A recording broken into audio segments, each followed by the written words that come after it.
today.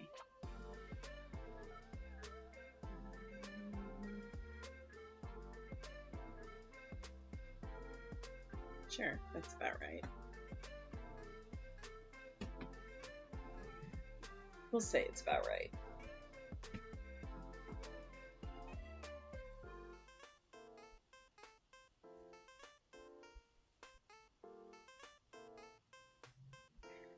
Sorry about last week. I had a bridal shower on the Saturday, which involved a fair amount of wine. So I didn't sleep super great Saturday night. Not because I was sick or anything, just wine tends to make me overheat a lot afterward, which is kind of weird, but whatever. So I was like hot and tossing and turning all night. And then because of said bridal shower and said wine, Kara had taken the Sunday off. So she was actually home last Sunday, and I had intended to stream. But then I woke up and was just kind of like, I'm just gonna go back to bed for a while.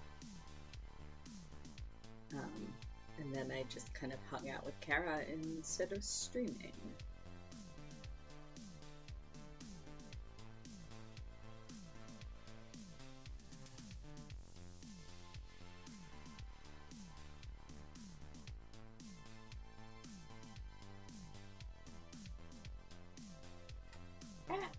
Sorry, did not mean to tap the microphone with my thumb there.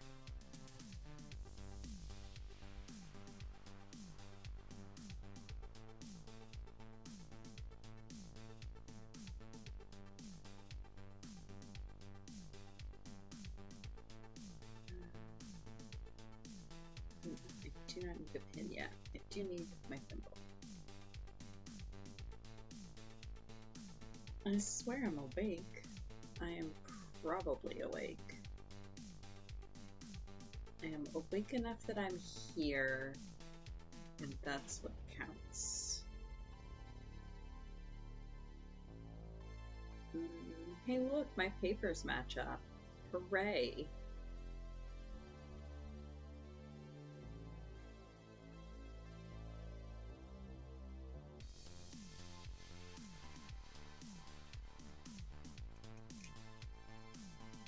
Now that I've actually fixed them. Is this the wrong needle? I have two needles in my pin candle over here, and one of them is starting to go dull, and I think it's this one.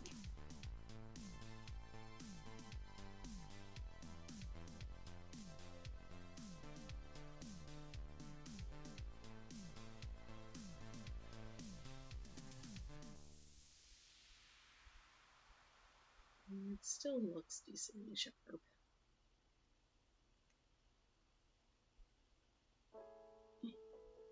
I think it might just be this angle of the fabric.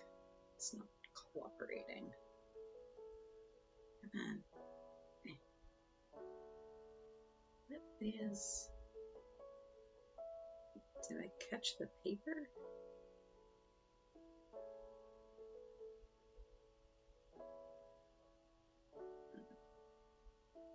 There we go.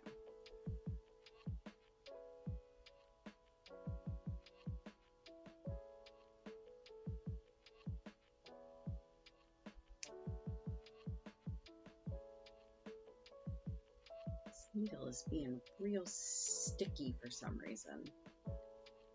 Like it's sticking in the fabric, which is weird. I am going to switch to the other needle. Good morning, Merlin.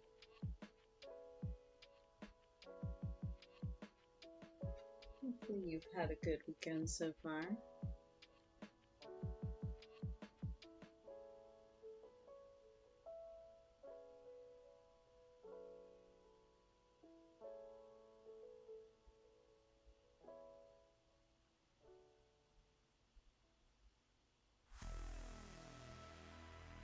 Oh no.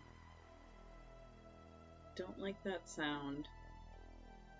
Well, it's not a sound, but you know what I mean. Fine until early this morning. Uh-oh. I'm gonna guess it's an animal thing. Because your parents are still gone, eh? Oh, had a storm roll in. Oh no! And of course your parents are still gone. No! Are you watching me on data then? Stop that!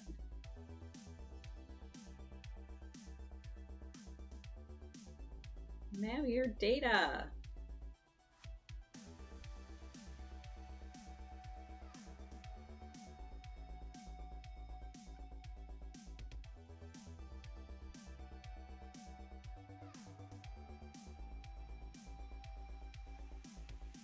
You have unlimited data? Okay. Okay. Still. Yeah, that sucks.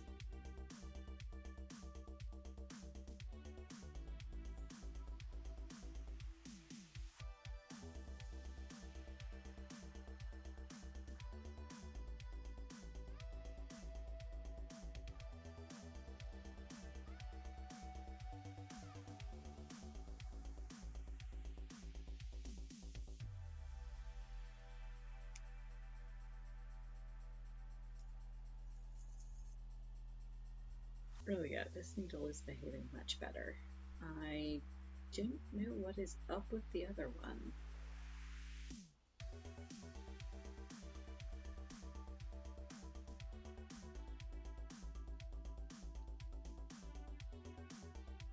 I mean, all that really matters is the sweet sound of my voice, right? Oh, an apple for Kirby. Excellent breakfast. Thank you, Kitsune. I had a delicious blueberry and chocolate chip muffin. Cold dead eyes? I don't know. I kind of like these eyes. They are. I tend to think of them as those are the elevator music eyes. Like there is absolutely nothing going on in that little head right now. It kind of reminds me of actual carbuncle eyes. Maybe that's just because it's combined with that little derp smile, though.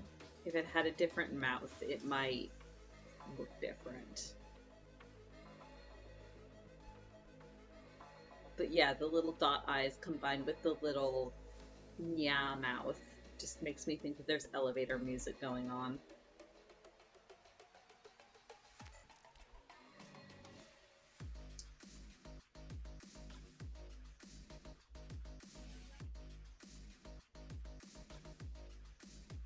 Let the edges match. Hooray.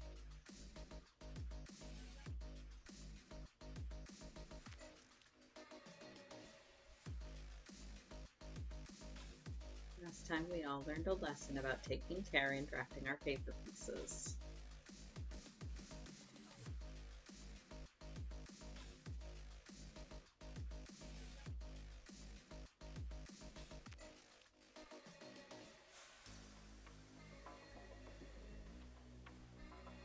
I saw this Kirby at night just standing there staring. That's true. That is true.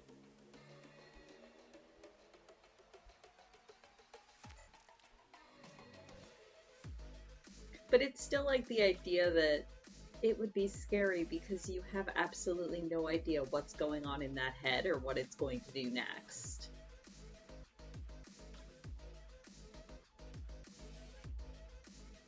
That is true of many Carbys. Especially the Emerald Carbys.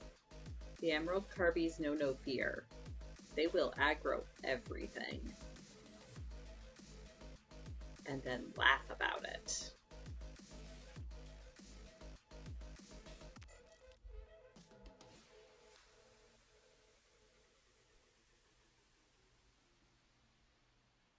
Speaking of FF14, I am planning to stream Island Sanctuary on Tuesday, since Merlin requested it.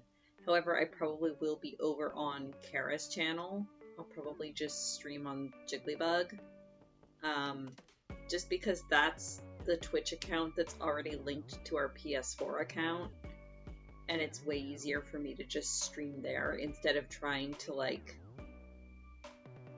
log her out and then log my Twitch in and then afterwards log my Twitch out and log her back in. On the PS4, it's just too much of a hassle. So if I was going to be streaming from the PS4 long term, I would, but since it's just going to be like one session, I'm not going to bother, and I'll just stream to Kara's channel on Tuesday.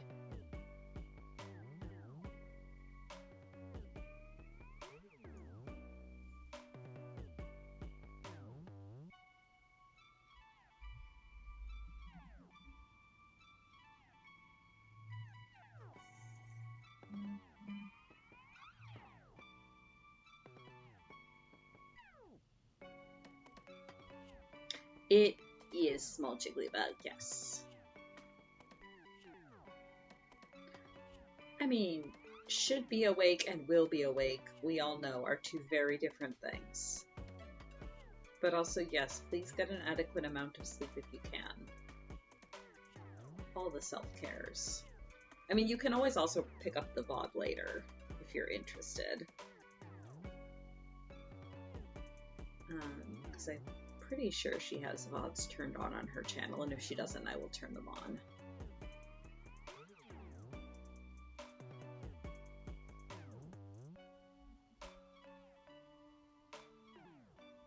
I'll probably also download the VOD from her channel and upload it to my YouTube, so it'll be there as well.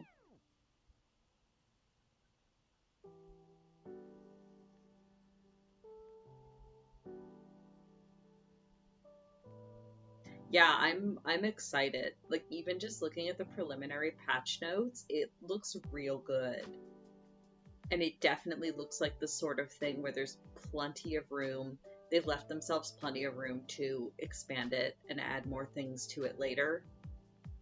I'm sure it'll prove to be popular, but if it turns out to be like long-term popular rather than just a fad as everybody checks it out, there's plenty of room to keep adding stuff to it, which is really cool. I'm really excited to try it.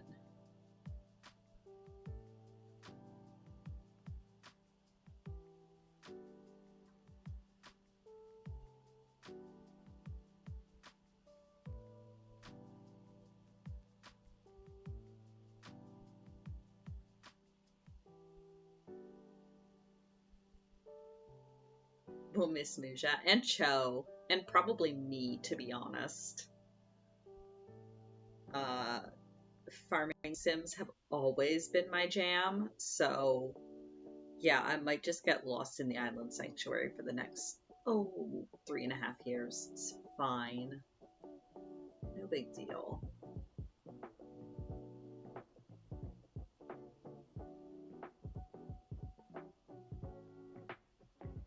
Maybe another 25% of the FC. So that's the thing though. We know that everybody is gonna like disappear for a week while they check it out. The question is how much actual staying power it'll have.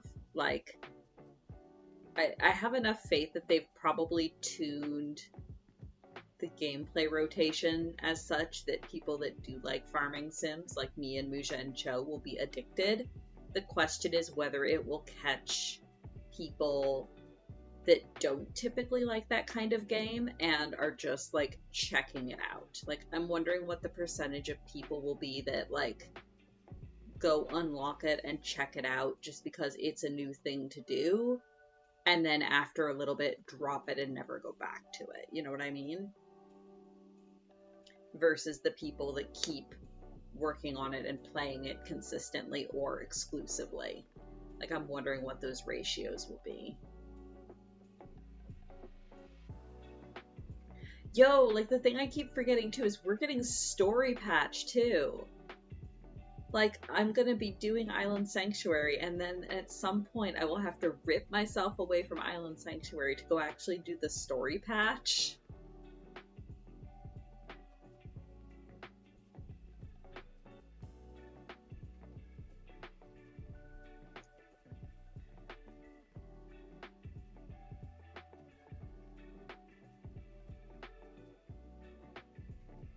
Hey Dobby, good morning. We are possibly as expected discussing Island Sanctuary, which I will be streaming on Tuesday night, but probably over on Kara's channel, because it's already what's hooked up to the PS4. And I'll put a link in Julie's Discord like I usually do. But yeah, I'm planning to stream Island Sanctuary. Because hell yeah, I want to check that out.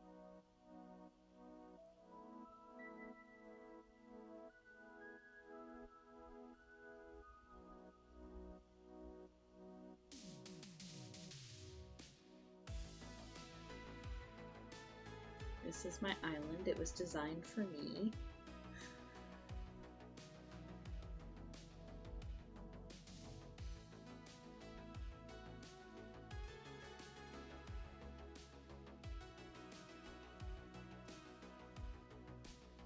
I should do playthroughs of like really old Harvest Moon games at some point. I'm talking like the original like SNES Game Boy Color ones. Like the old ones.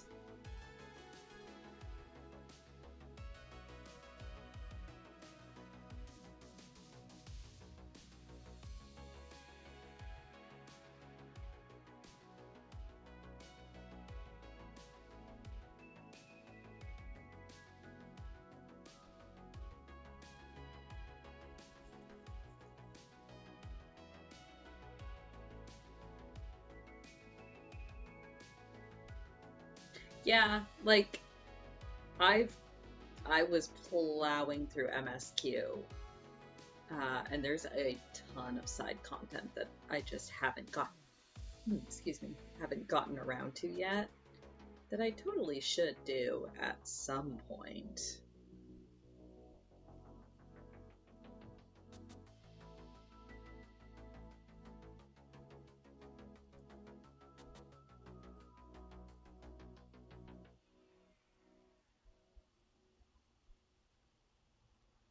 Yeah, you're unfortunately a bit late. I think I've only got a few. I never got around to farming them either.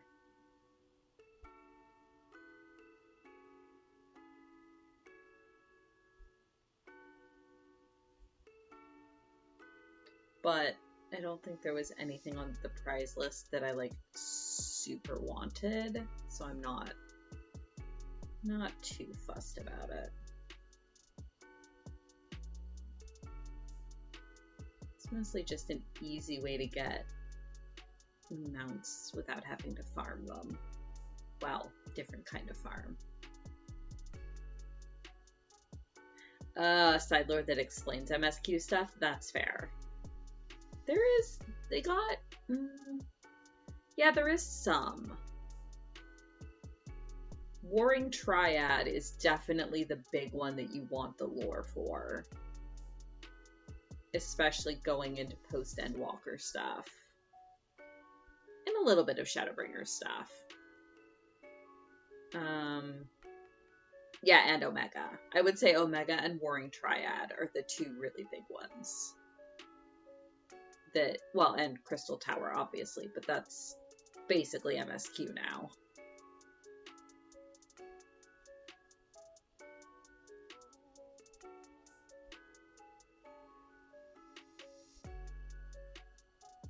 But the rest is, I mean, Void Arc a little bit.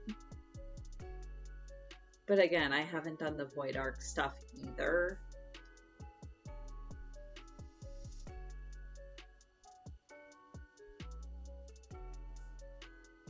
Yeah. The Warring Triad also just gives you a little bit of extra background information on how shards work and what happened with the 13th. That gives you a little bit extra context.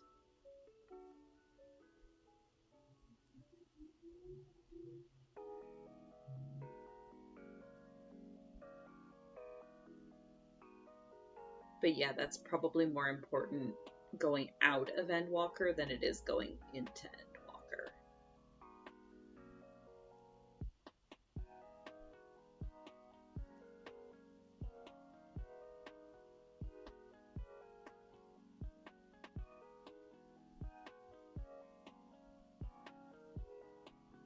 because, yeah, now that they've finished up the Hydaelyn and Zodiac storyline, I think they're going back and sort of scooping up some of the other plot threads that they had in some of the side content and were maybe leaving alone while they finish up the big storyline.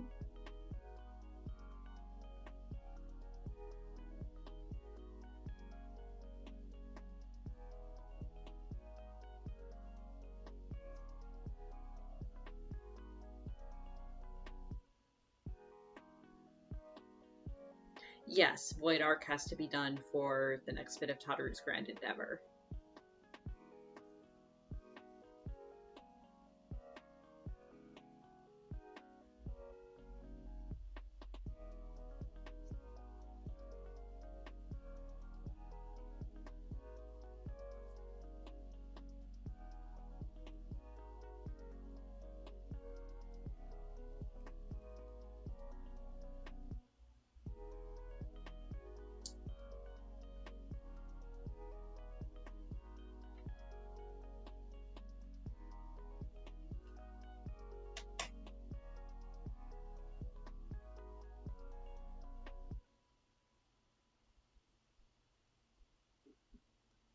Pardon.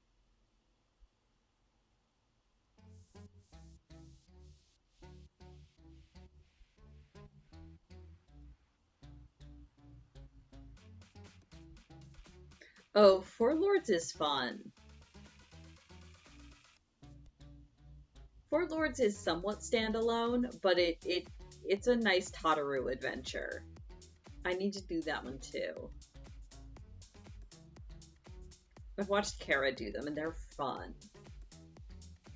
Yeah, Four Lords is the it's like the extra trials to fill out Stormblood. It's Byakko, Seiryu, and Suzaku. There is a fourth lord, but it's a single player instance, not an actual raid. So you just get the 3 raids. Or trials, sorry. Trials.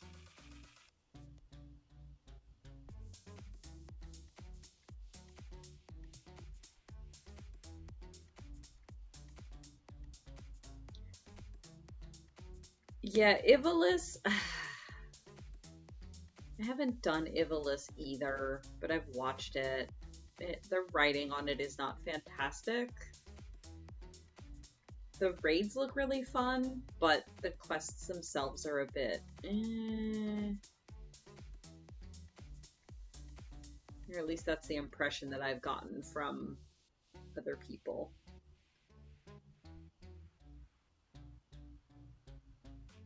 Oops, from the above ground section of the underground.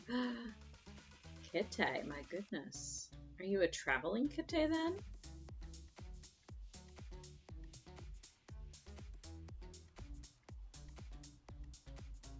It is a traveling Kite. Yeah, the problem with the Ivalice raids in 14 is they tried to take several of the other games that are set in Ivalice and smush them together in a way that really doesn't work. Like, they tried to take 12 and the tactics games and mush them, and it does not work well if you know any of the other stories. And even if you don't, because, like, I've got friends that have never played either 12 or tactics and hated the Ivalice storyline in 14. Oh, hiking Kite sounds amazing. I would love to go hiking. Is it a bit cooler there then? Has it finally cooled off a bit, or were you hiking in the heat?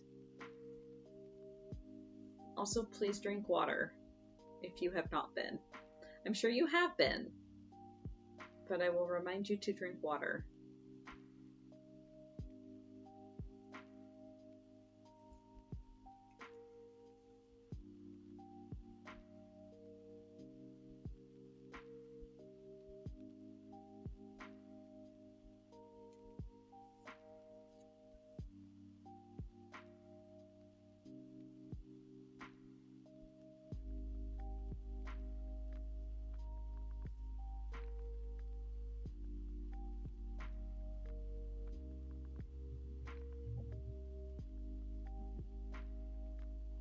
Ooh, yeah, that sounds like nice hiking weather. A bit on the warm side, but not terrible. That sounds lovely. Tweez. Glasslands.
Oh, okay, this is just straight up Christmas music. I was like, oh, this sounds very Christmassy.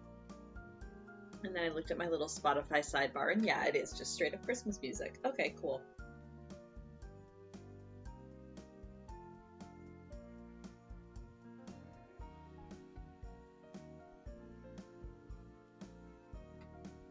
Bye, Kate. Be careful on the underground. I'm sure it's not especially dangerous, but still.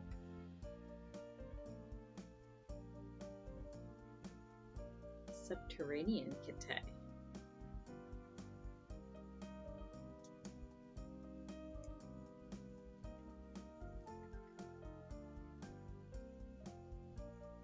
I'm gonna have to sharpen this pin too.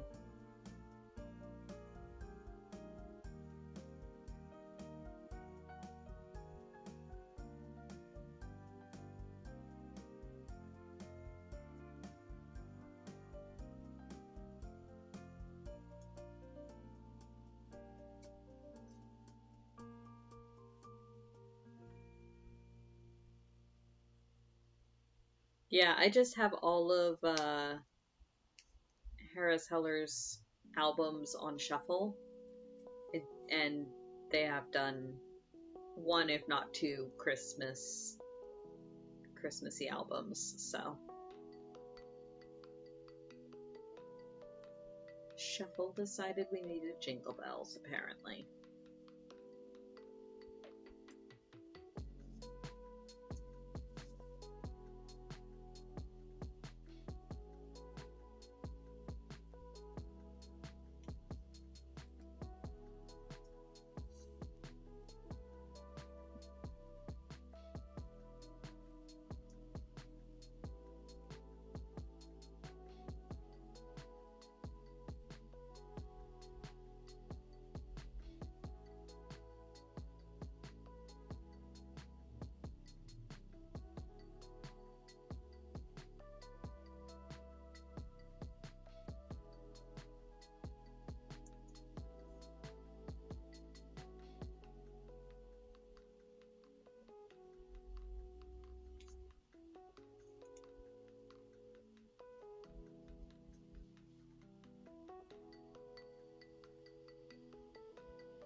Also, I'm actually running low-ish on board game arena boards, so I'll probably make a bunch this afternoon.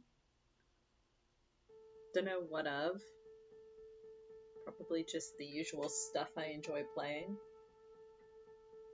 Which means stay tuned for wildcard games. And dice rolling games.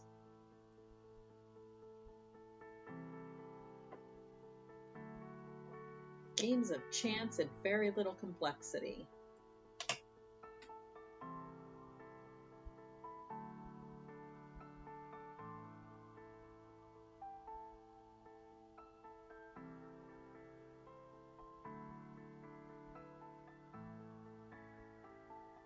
And cribbage, since Kite introduced me to cribbage.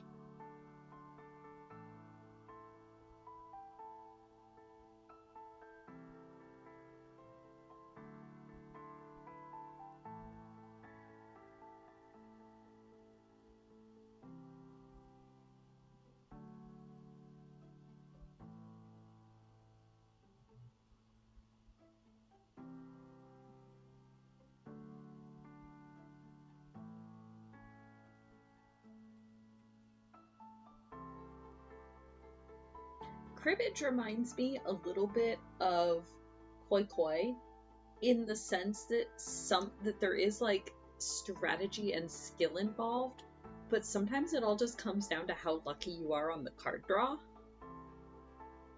Because like Kite and I are playing 2 games of cribbage, and in one I'm kicking their butt, and in the other they're kicking my butt. Mostly through just like really luck of the draw.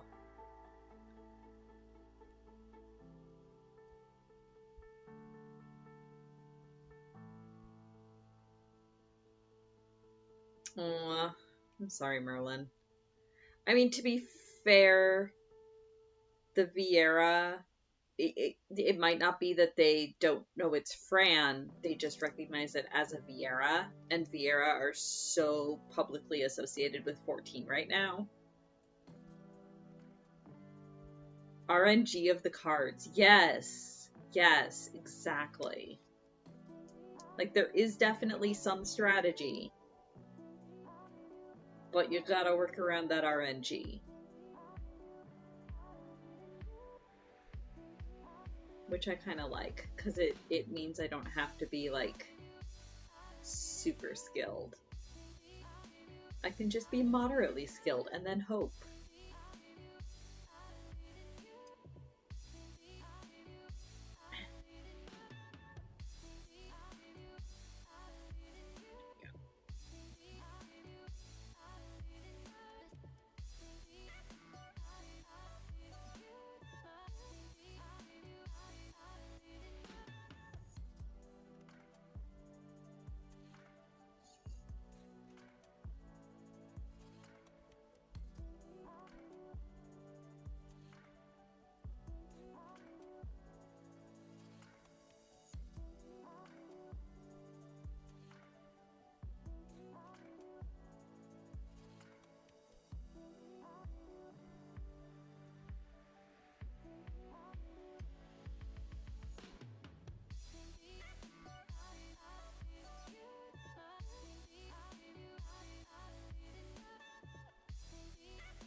I mean, yeah, that's totally fair.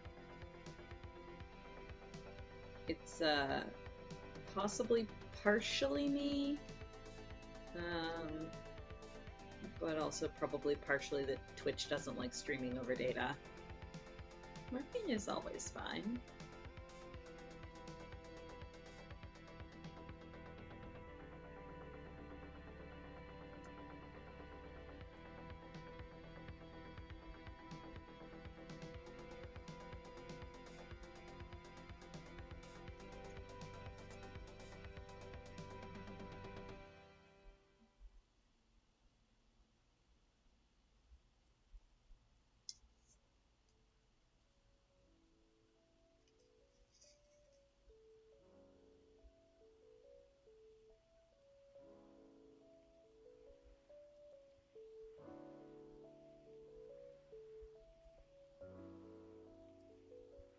My OBS is like stuttering a bit, but it says that my kilobytes per second is fine, so I don't know how much of that is on my end and how much of that is actually coming through.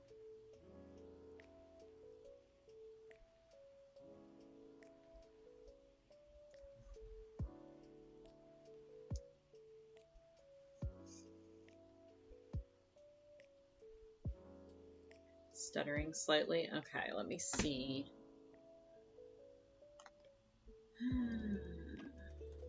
Task manager. What can I kill?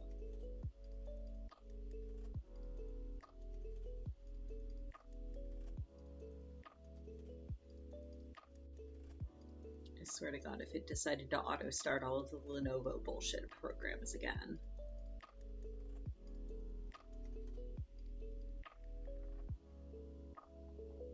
Let's see.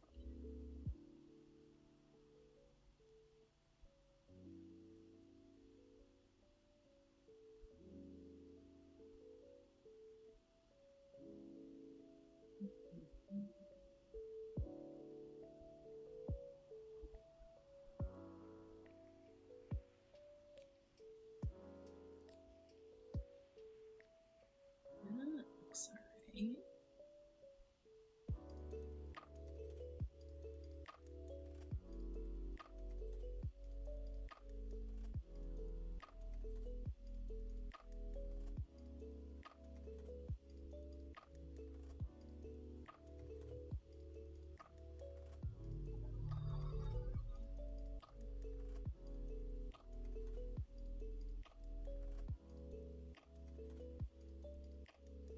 Yeah, my CPU is running really high. Gotta figure out why. Much higher than normal anyway.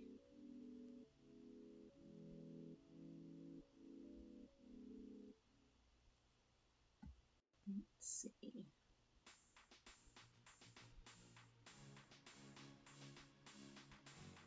With that, don't need that right now.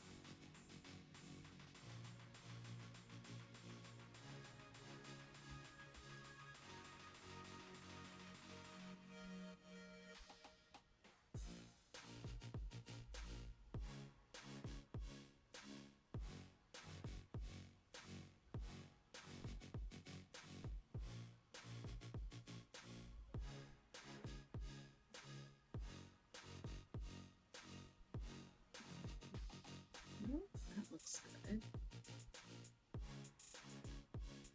Here.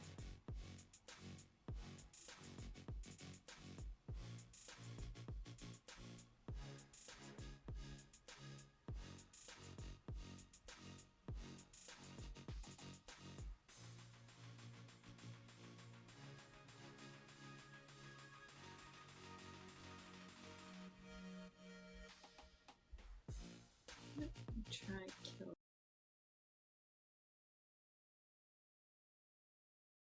Okay. Interesting. Okay, so that's not the problem, probably.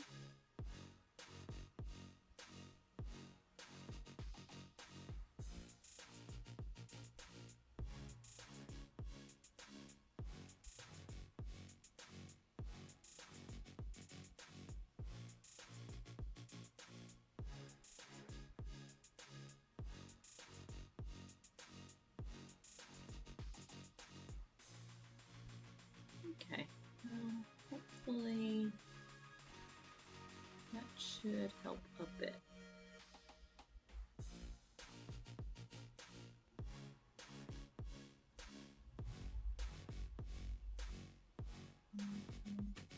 CPU is still running really high, but I can't figure out why.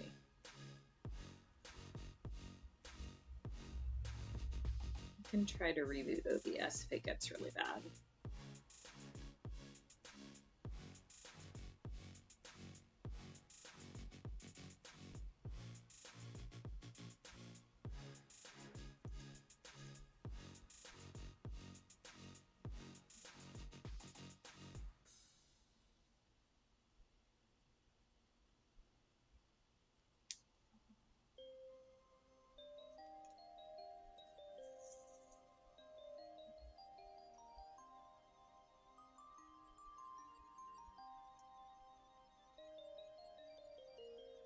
Because normally when I stream OBS down in the corner, it's got a little CPU tracker, which is probably not super accurate, but whatever. Normally when I'm streaming, it'll be hovering between 10 and 15%. And right now it's jumping between 25 and 35%. So that's probably what's causing the problem, but I just had the task manager open and I don't see anything running and eating CPU that shouldn't be.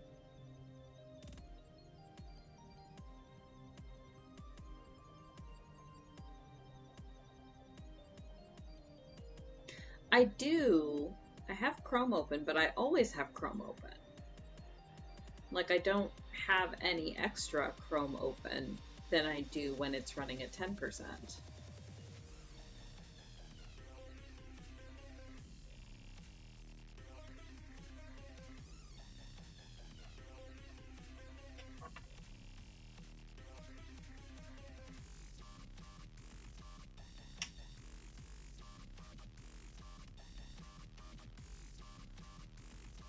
Yeah, no, I don't know either. Like I said, I can try to, if it gets super bad, I'll just reboot OBS. OBS might be due for an update too. I checked it not too long ago and it said it was up to date, but maybe they've just released one. I don't know. Everything is fine.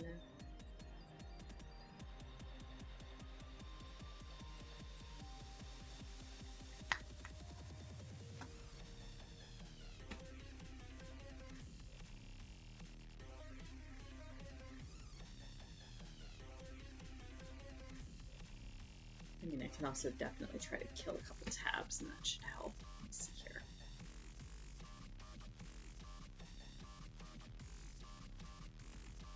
Big tabs, no whammies.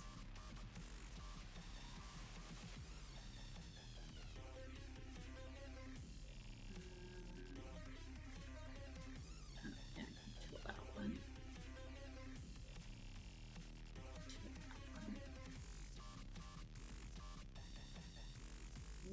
Need those. Need those. Yeah, this is fine.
Seems to be running a little bit smoother now.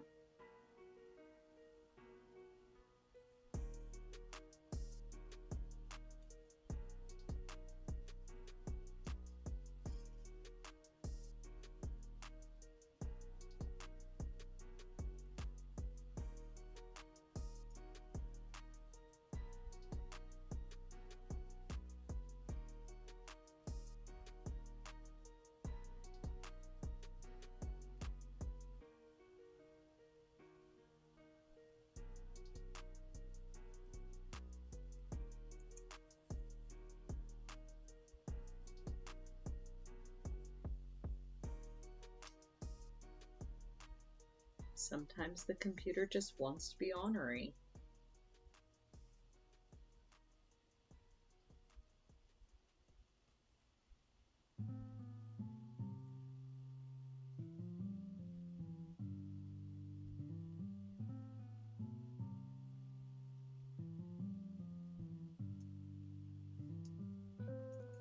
Ooh, steak for Carby. Excellent.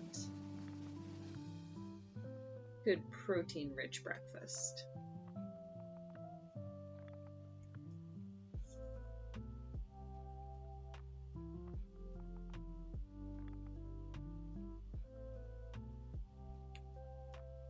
Done nothing for 50 minutes, which means it's time to make dinner. I was going to remind you at the top of the hour. What's for dinner tonight?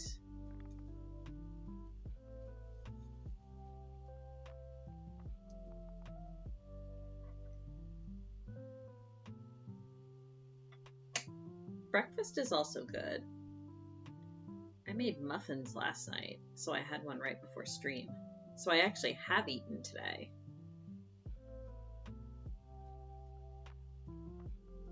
Jade's mom managed to get us, like, I'm not kidding, like 4 pounds of fresh blueberries. So a bunch of them went into the freezer, but we kept some out and I made blueberry muffins. And I think Kara's gonna make a blueberry pie.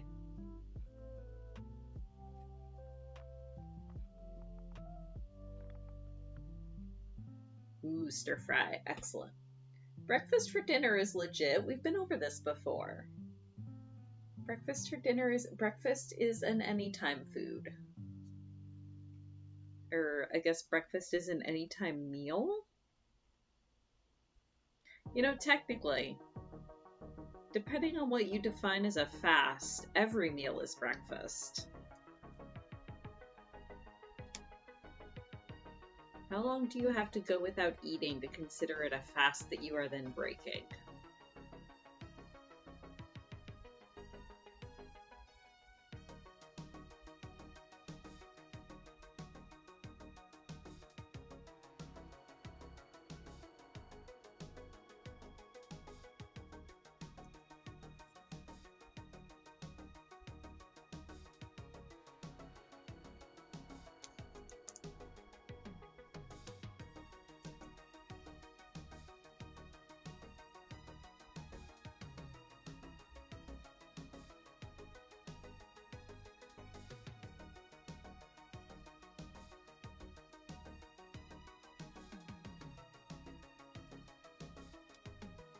Also, there was a session of Cursed D&D yesterday.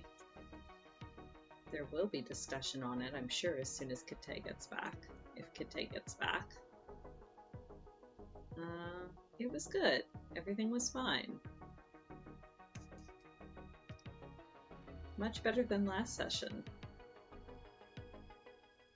There were 0 death saving throws in this session.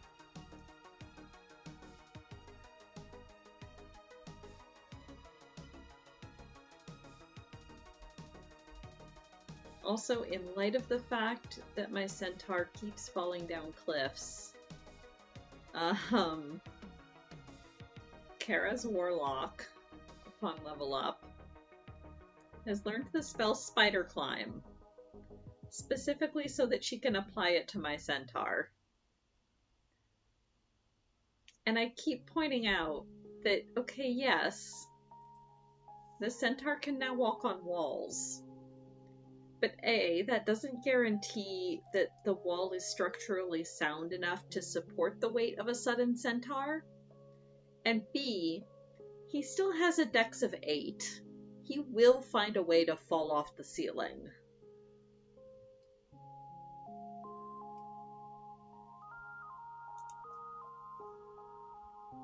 Ooh, homemade mayo. Excellent.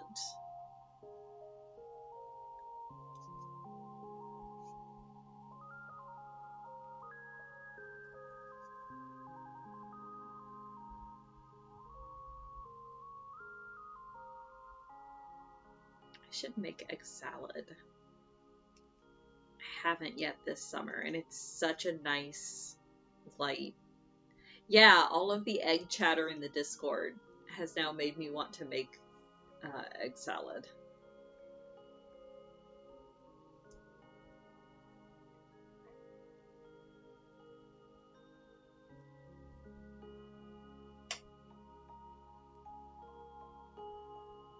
Foxes like eggs, right?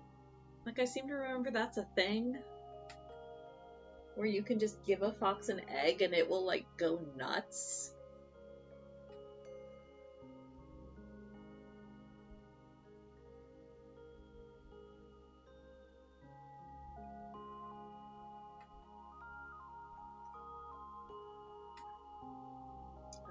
Let's see, white thread.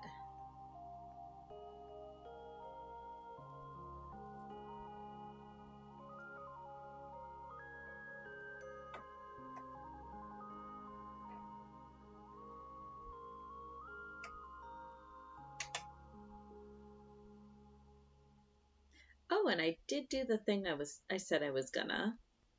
I picked one of my pictures from Japan, and I've got it on a slide. So at noon, I will take a short break, as I typically do, and then when we get back, I will have a picture to show and a short Japan story time. Because, like, I have so many good pictures, and, like, so many good memories of my time in Japan. Like, I could just talk forever. But instead of having, like, 3-hour stream of just a giant slideshow, I thought it might be more fun to, like, pepper them in and have, like, each stream have maybe 1 or 2 related pictures that I show and tell a little bit of a story.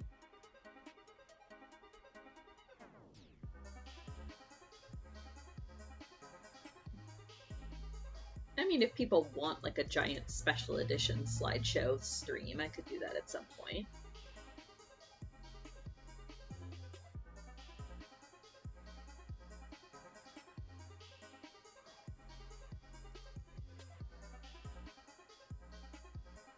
Yes, do your grocery shopping, Merlin. Do I need to be poking you to do things since your parents aren't home? But I guess there's only so much you can do without internet, eh?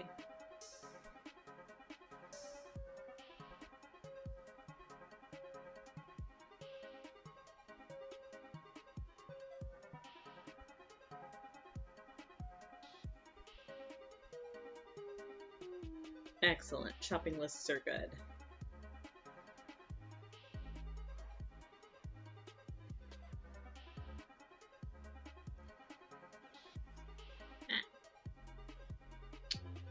There we go.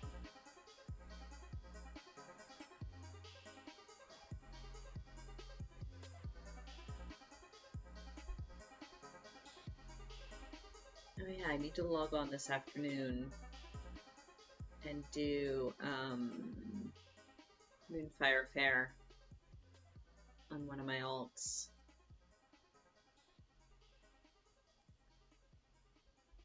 I know it goes for a couple days after patch, I think, but I probably won't have time.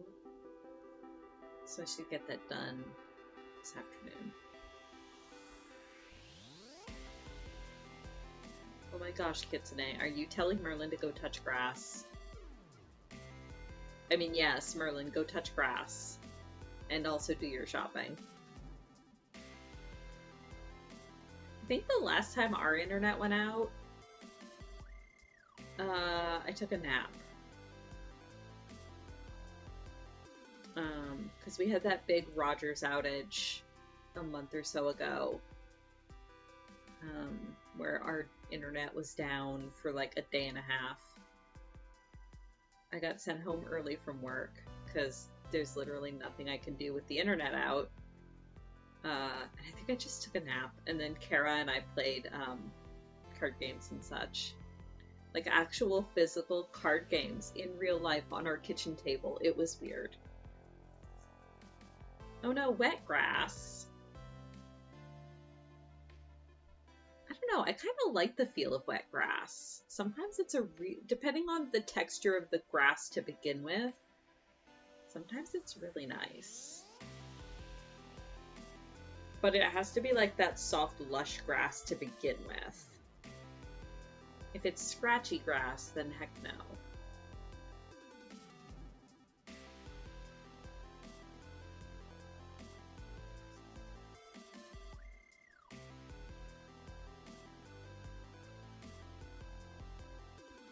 Hot and muggy and wet grass? Oh no. Go touch a tree? Yeah, that works. That works too. And trees are far more likely to notice that you're touching them as opposed to the grass.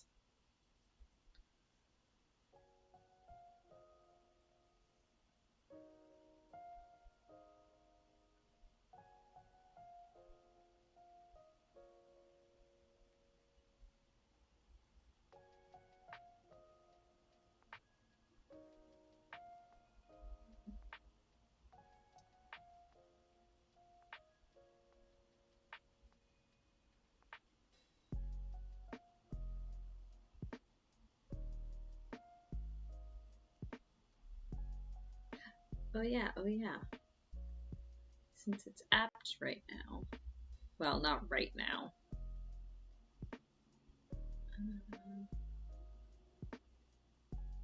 You wanna load. Oh, well, also that.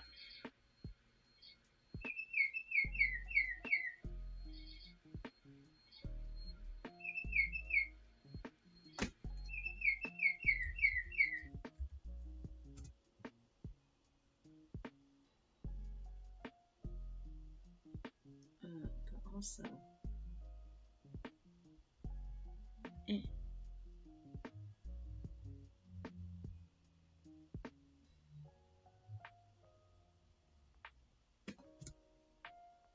It has a chicken. Merlin made me a thread chicken emote.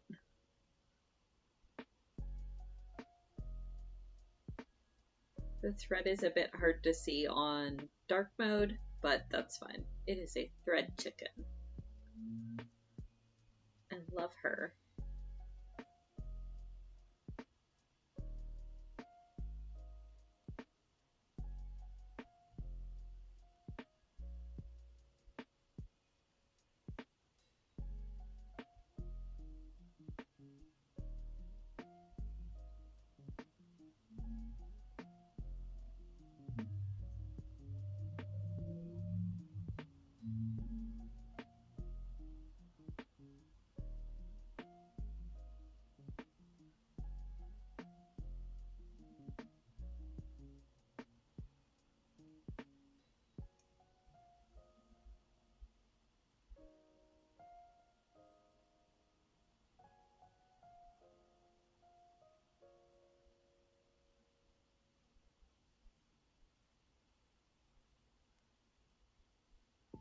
Merlin, should you maybe go do your shopping now before it gets too hot? Or does it not matter and it's already too hot?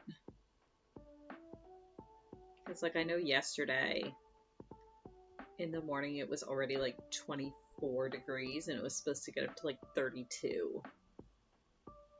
So Kara and I kind of looked at each other when we got up and we were like, fine, I guess we'll go do the groceries now.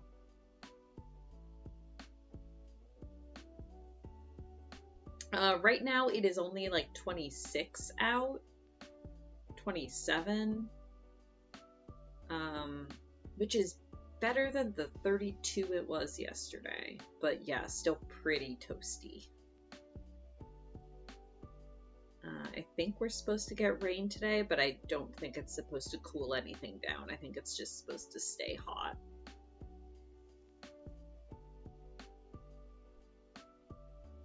Yeah, maybe go do it now while it's still kind of cool. I don't know how far away your store is. It's muggy, so it doesn't feel nice. Yeah, that's fair. I hate humidity so much. I actually like the heat. I don't mind the heat if it's a dry heat. But I really hate humidity. Like, I love a dry sauna. Give me a good, like, sauna, and I will just melt in there happily. But the moment it gets muggy, it's awful. See, I hate the cold. I really, really, really hate the cold.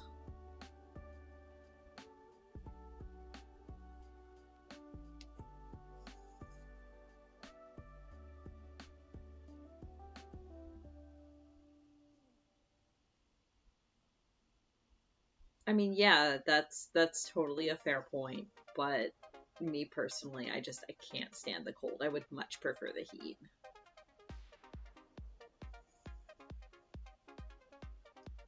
And even if it's like a choice between cold or muggy heat, I think I would still take the muggy heat over freezing cold. I just really do not like the cold. And yet, hello, hi, I moved to Canada. Although even all my friends that were like born and raised here, every winter, it's like, why do I live here? The air hurts to breathe.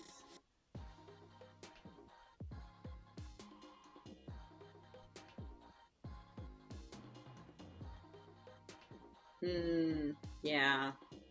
And let me guess, you're one of those people that still needs, like, I'm like that too. I have to have something over me to sleep, even if it's just like a light sheet.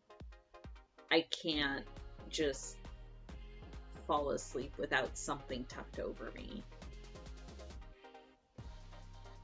Hey, Dancer. Good afternoon for you. Oh, yeah, that's totally fair. Not liking either extreme. Yeah. For me, the perfect temperature would be like right around 21. Like between 19 and 21, I'm like perfectly comfortable and perfectly happy.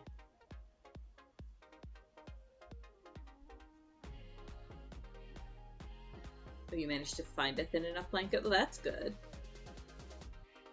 I usually just use a sheet when I'm too hot.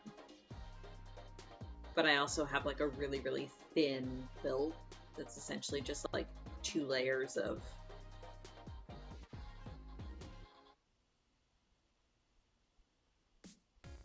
Huh. Well, cotton breathes really, really well, so that might be it. Like, it's heavier, but it's letting more air flow through, maybe?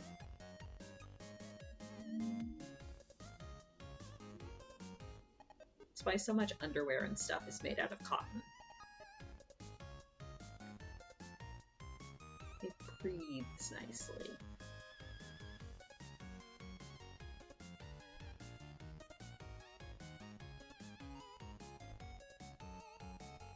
This sounds like the music from a Mario Kart track, and it's called Flying Penguins. I love that.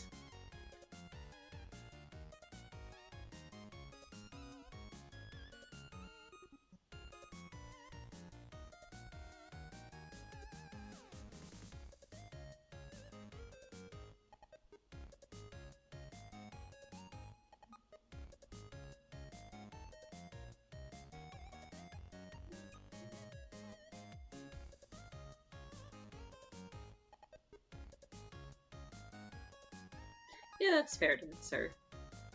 I do love me a good fire.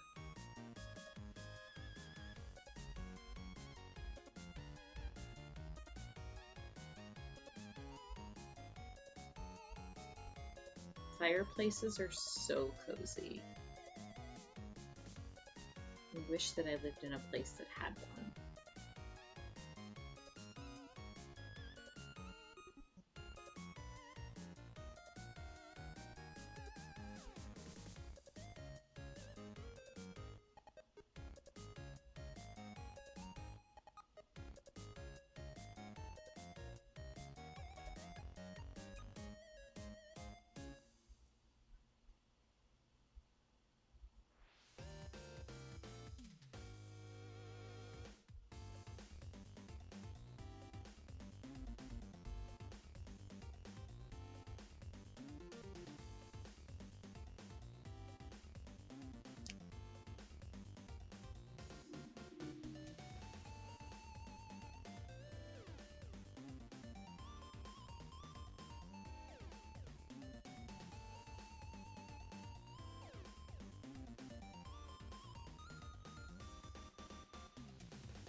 Hey Kuma, good morning.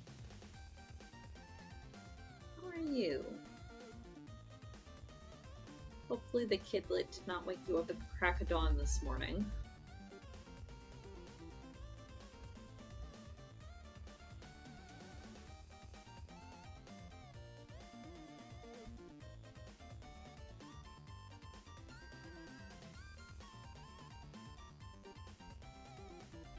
Dire need of... Yeah, that's fair. Go acquire your Cody then. I've got mine.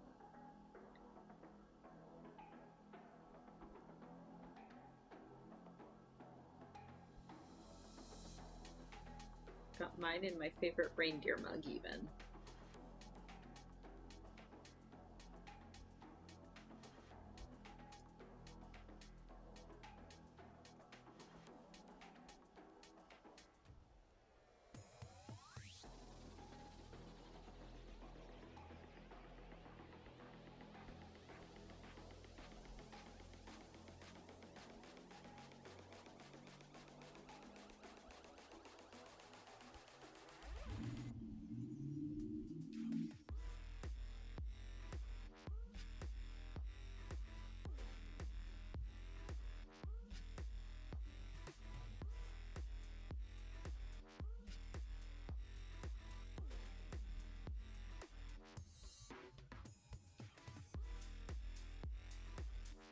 Oh man, we had a bubble. There's a bubble tea place. Well, a bubble and milk tea place that has opened up. So we live like right near a strip mall, and yeah, no, this place has delicious milk tea. We've been going there way too often. They have like a brown sugar milk tea that, oh my god, it's so good.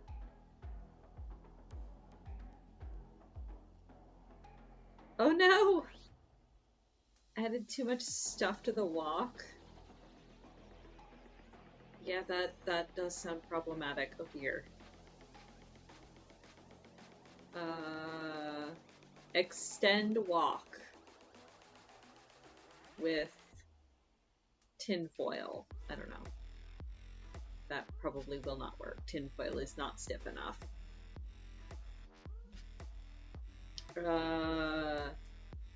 Dump some into skillet and then do second batch of stir fry.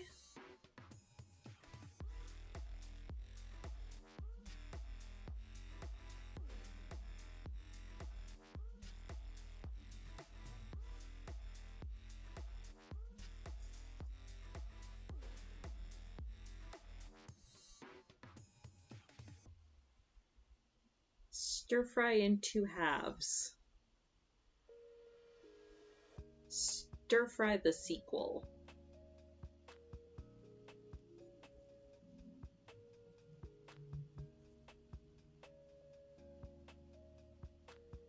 Mouth burned, and also I think Kitsune usually does chicken stir fry. So you probably do not want to be nibbling on the chicken when it's not fully cooked. Just saying. Probably not a good idea.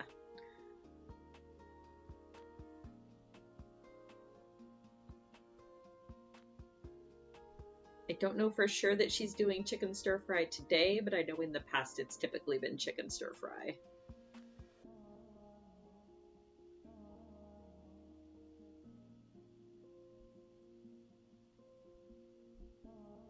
Yeah, certified grade A, bad idea. Do not eat undercooked chicken. Ever. I don't even usually cook, and I know that.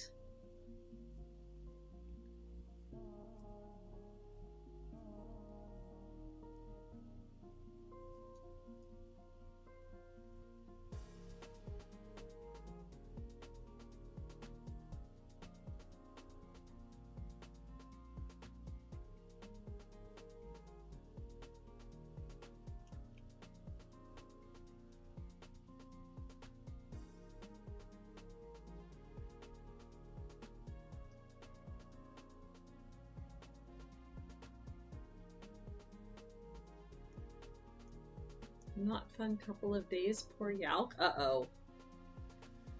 Oh no, what happened with Yalk? I must have missed something.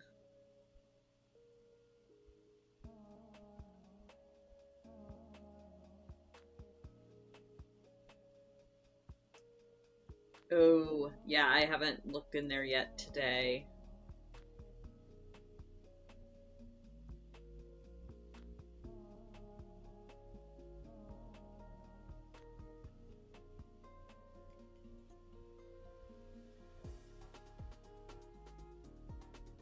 Yeah, I'll be honest, I typically have that channel on mute.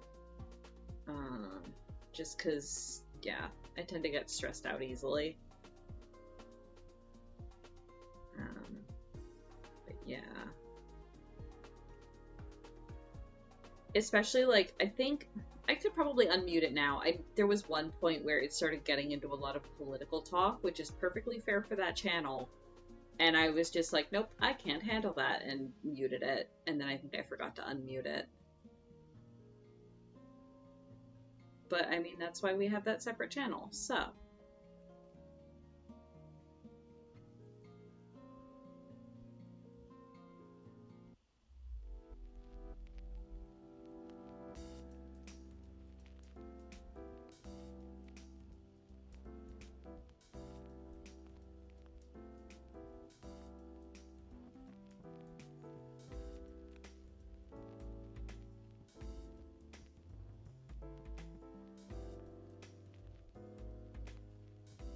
Oh yeah.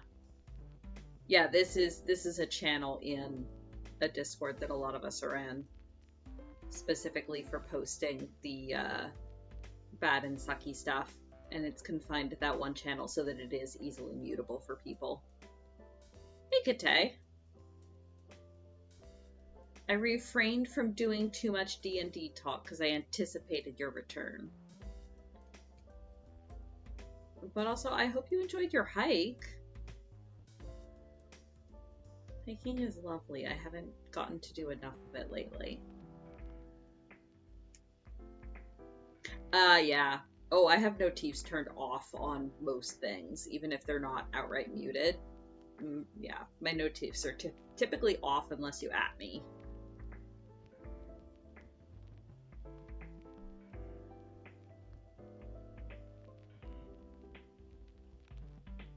I do tend to go and check channels if I see the little white dot next to them, but yeah, I don't get notified for them. Not for the big Discords I'm in anyway.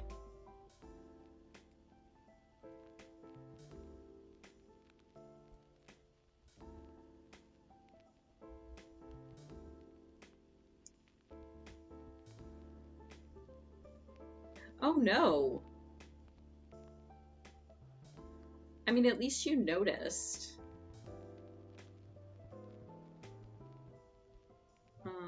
Hopefully that's not too bad. Rest it. Perhaps take a, naproxen. Oh my gosh, Dobby. Maybe?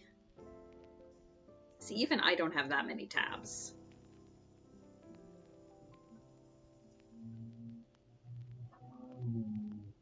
Although I do probably have more tabs than I should, but shh. A number of fun reoccurring hiking injuries? Oh no.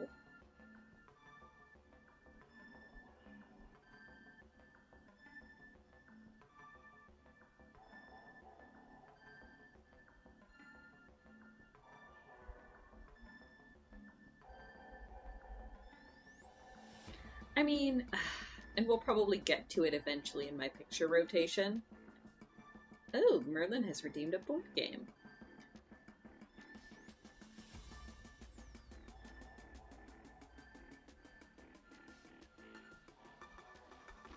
Oh no. Alright, I will give you like a 5 to 10 minute window, Kite. I will go through that board game at 11:30.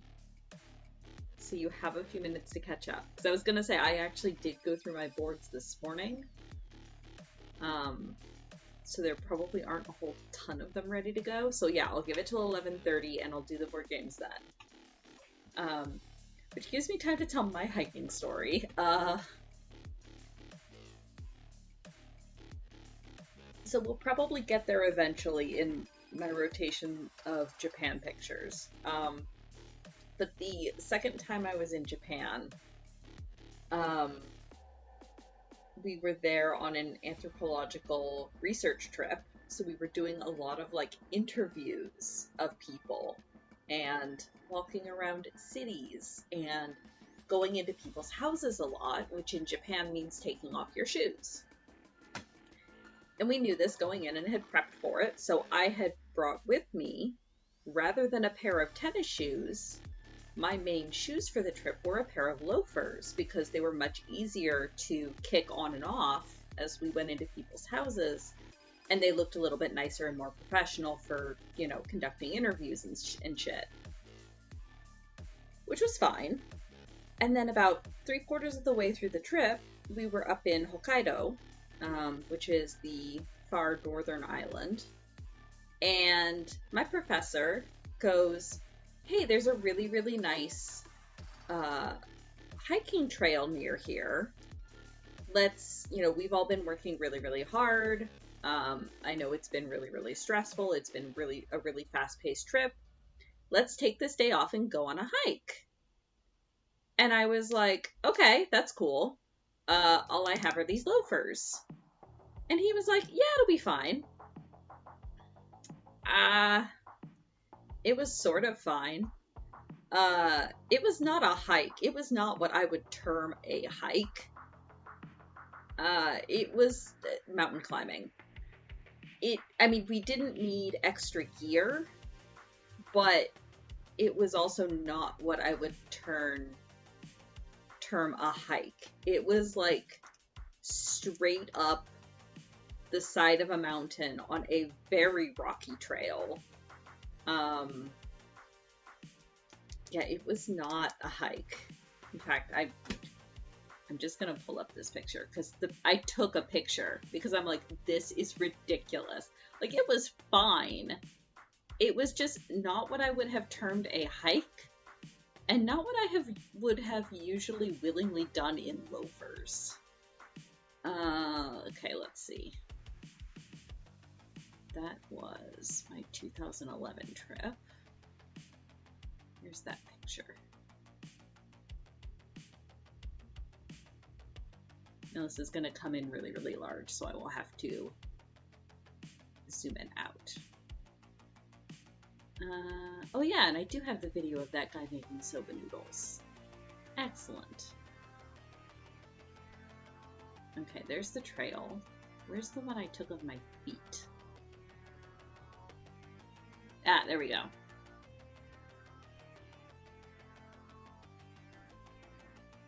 Okay. So you can see, pardon my ineptitude. So you can see this sure is a trail we were climbing up. That's the shoes I was wearing. Yeah, that was not a hike. That was a mountain climb. It was fun. The views, like I have pictures of the views from the top, and we'll get there. But the views from the top were amazing. That is just not the shoes that I would have typically chosen for that kind of thing. Although that is the trip that is the day where I learned my absolute favorite phrase of Japanese. So we hiked all the way up to the top of this mountain, got exceptionally beautiful photographs. And there were stairs for part of it. So part of it was the kind of trail I just showed you there, where it was just kind of rocky slope. But then part of it did have stairs sort of cut into it and reinforced with logs. But they were still pretty steep steps. So as we were going back down them, I was starting to get pretty winded. So my professor hung back with me just to like walk with me and make sure that I was doing okay and to make sure I got down okay. And as we're walking, we're just kind of chatting about stuff and the trip. And my professor goes, because my professor is Japanese, and he goes, so what do you call it in English when you're up really, really high and your knees start to get that shaking feeling? Like, what do you call that in English? And I was like, oh, well, normally I would call it like jelly knees, or like your knees have gone all wobbly, which is just what I call it. But I was like, typically we would say it's jelly knees. And he was like, oh, okay, that makes sense. Do you know what we call that feeling in Japanese? And I was like, no. Like, that, what do you call that feeling in Japanese? And he goes, well, we would say Hisagawarau. And I just looked at him for a second as I translated that in my head, and then I started giggling. Hisagawarau literally means your knees are laughing.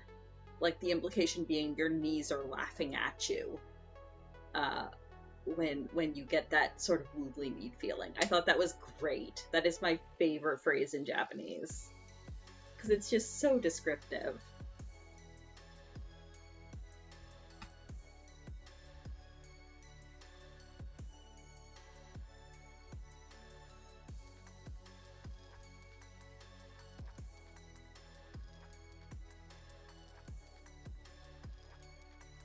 I need more thread.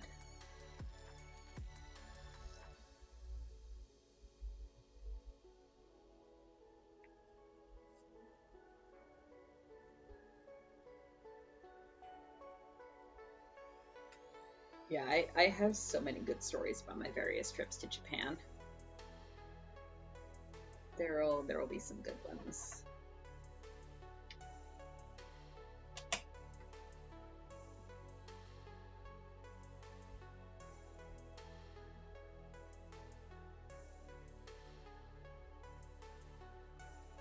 And the rest of my life has been pretty boring, so all I've got to talk about is my time in Japan. I mean, not really, but that's definitely been kind of the highlight of my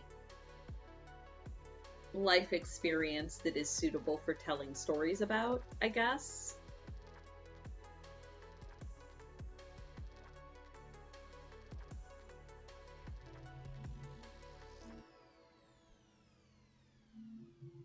Alright, it's almost 11:30.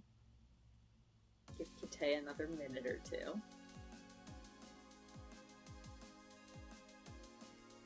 Finish up this patch, and then I will run through my board games.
My other favorite Japanese word, I just remembered this and it made me smile.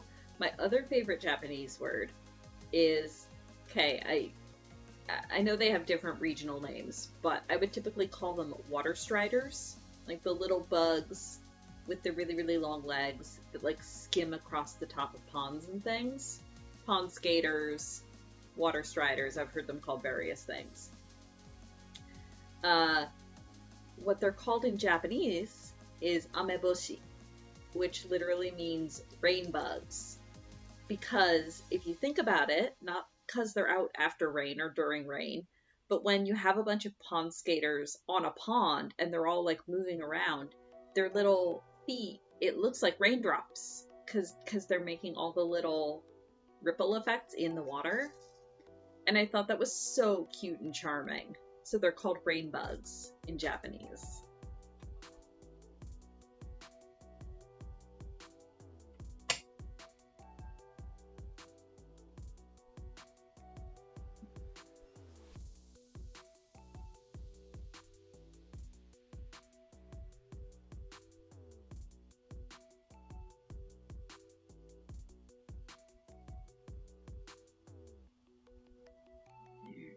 Timeline notes here. All right, let's do some board games. Okay, you caught up just in time. Perfect.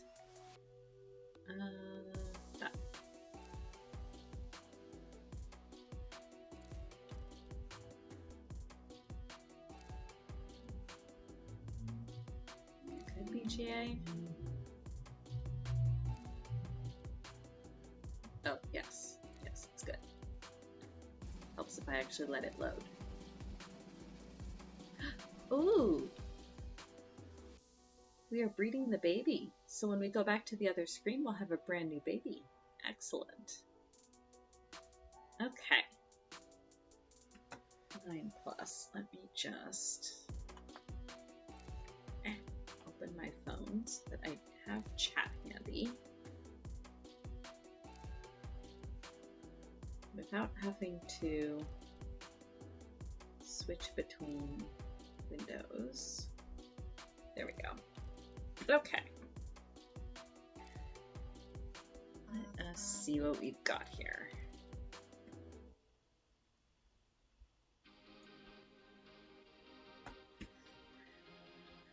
All right. Alhambra. Is this the game where I'm doing decently in? Yeah, this is the game where I'm apparently trying to invade Yalk's fortress down there. Okay. I have nothing. Let's go with that. Okay, next.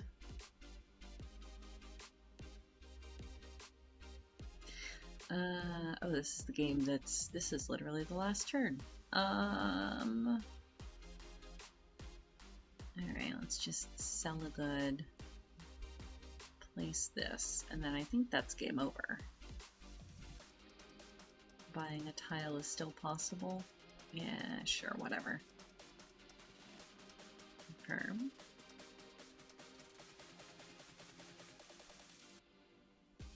Yalk wins. Excellent. GG. Castles of Burgundy is another one of those. I'm okay at it. I've won sometimes. I'm not phenomenal at it, but I do really enjoy it. Yes. This is the game where I don't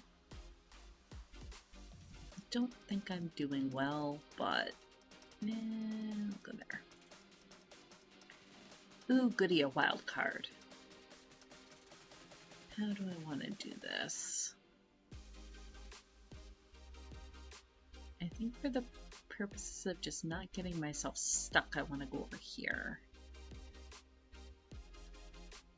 Okay, next.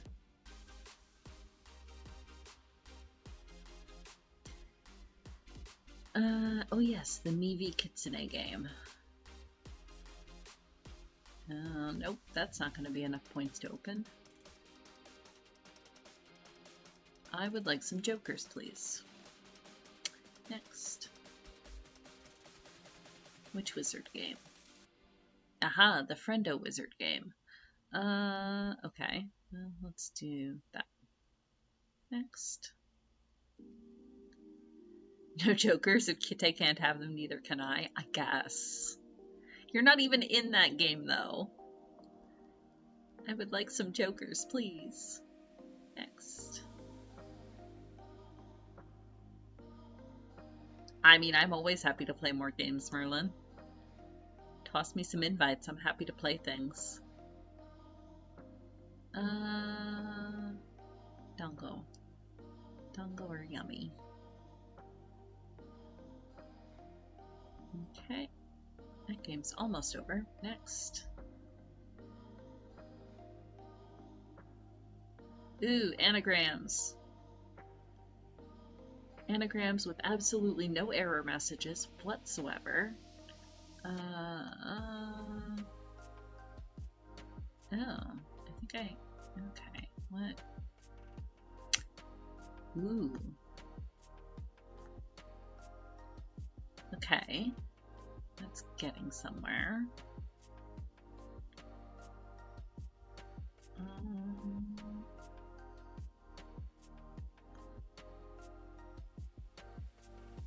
Ooh, excellent, Kite. I was gonna do a bunch of boards this afternoon, too.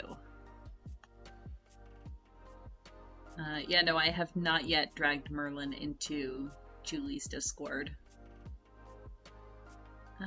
Okay, next. I will worry about that anagram later. Ooh. Ooh. Okay, clubs are trump. 1, 2, 3. Footwear? We're already at 11 out of 14. Yeah, 4 seems reasonable. Okay, next. The other Alhambra game. The one where I'm kind of boxed in. Ooh, nope, I will take that. That's somewhat helpful. Okay, slightly less boxed in. Next. What if more Koi Koi? All the Koi Koi. Koi Koi is a good game. Oh yeah, this is the one where I'm trying to... Oh, that's a reed warbler? Somehow I had never hovered over it to see what it was. I was just calling it like popsicle bird. It's a reed warbler. Interesting. Oh, there's some up there. Gimme. Excellent. Okay, next.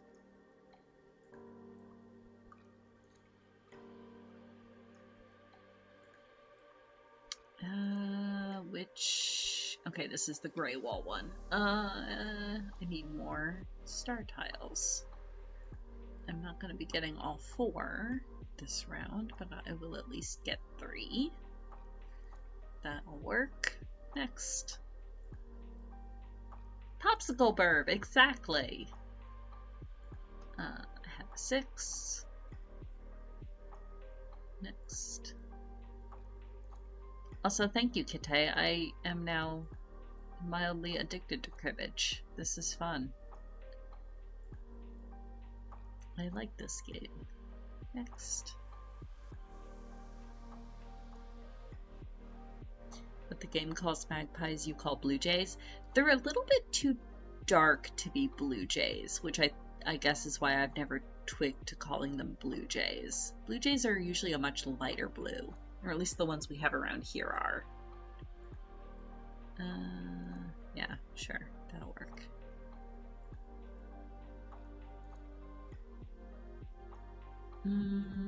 Oh, yes.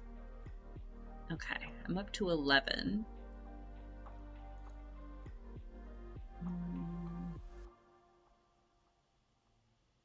How do I want to connect this?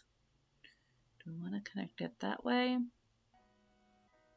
Or do I want to connect it this way? I think I want to connect it this way.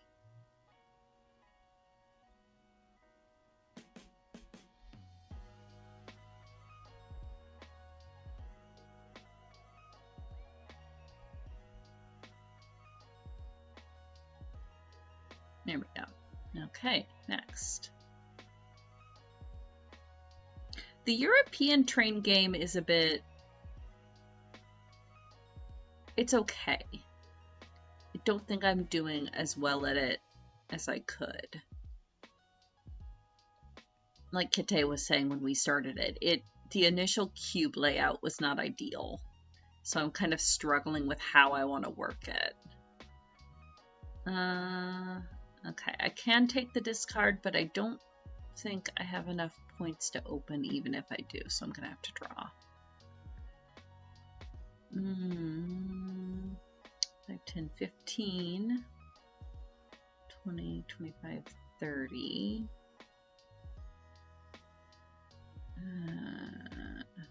Let's see, the 2s are only 20 each. I would like some jokers, please. Let's discard the jack.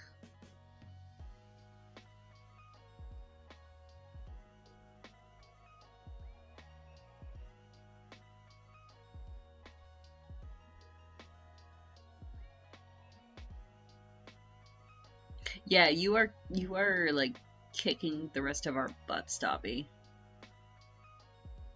Okay, next. Yay, cribbage! I like cribbage.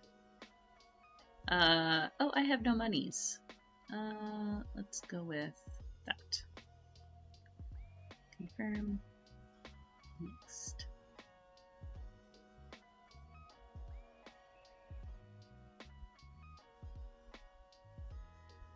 Kuma chose violence. Oh no. Oh no. Rude. Rude, friend. Rude. Although not as bad as what we did to Kitsune in the other game. To be honest.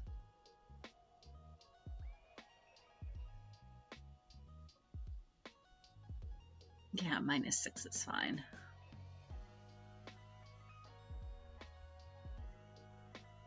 Okay. Yeah, we kind of destroyed Kitsune in one of the other games. Sorry, not sorry, friend.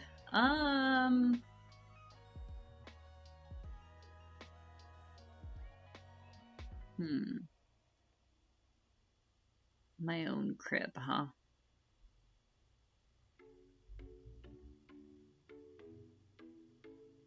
I do not really have a good play here, do I?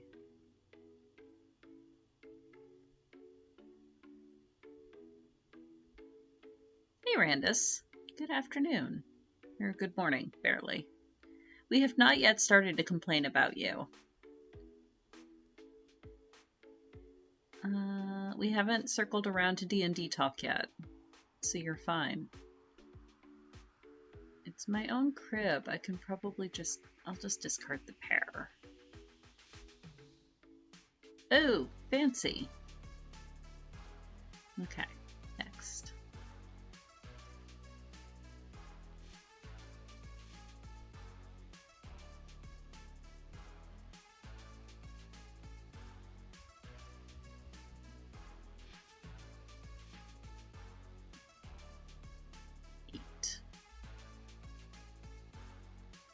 Eight.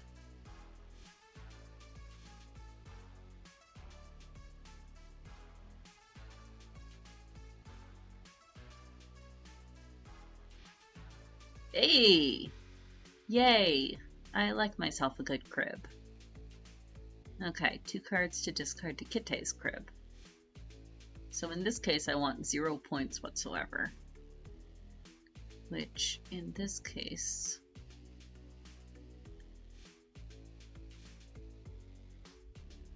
So if I leave the 5 and the 2 queens, that's 4 points.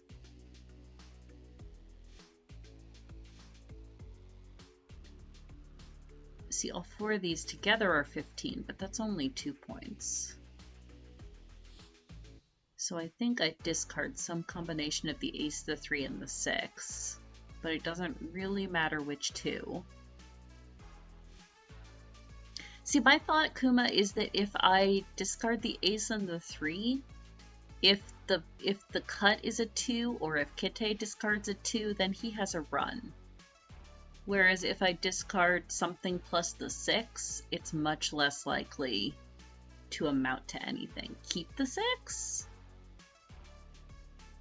Opportunity with runs? Oh, that's true. That's true.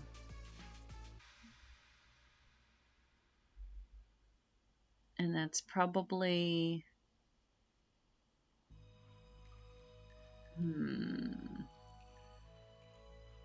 The thing is, playing runs is difficult because you have to bounce against the other person.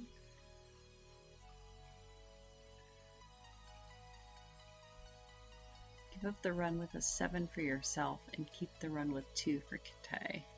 Or keep the run. Yeah, exactly. Which risk do I want to take here?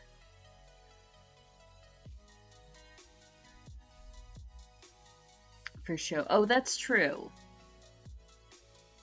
Yeah, because so yeah, looking at the odds, I have 2 chances for the cut to benefit me if I keep the 5 and 6, and only 1 chance for it to benefit Kite, essentially. So yeah. It's fine, Kite. Oh, I get to play first. Oh, and the flop is an 8. Oh well. We tried. Benefits neither of us. It's fine. It's fine, Kite. I'm still learning cribbage, so I am happy to talk my way through things. Oh, you also have an ace and 3 in hand. Damn. But is it that game, or is it the other cribbage game? Ooh. Yeah, I'll take the 4. It's probably the best play there. Next. Oh no, I'm back up to 4 tables.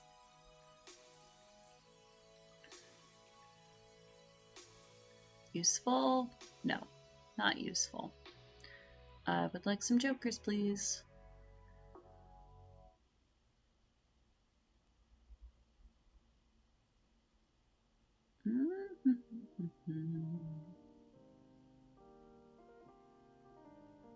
Let's just do that.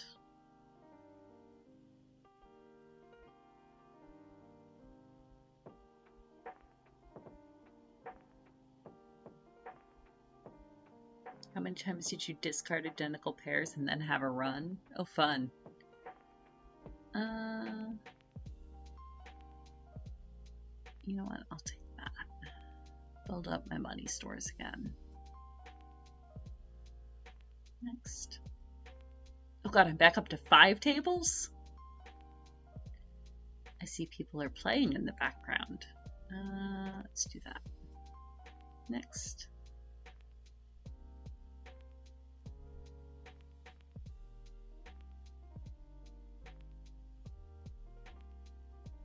I had a game with a 20... One of our games had a 24-point hand.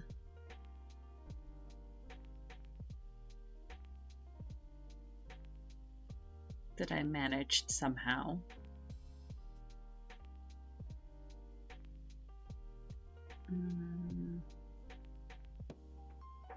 Ooh, yay. I like me a dragon. Yeah, I'll take it. Doesn't quite get me out of the hole, but gets me closer.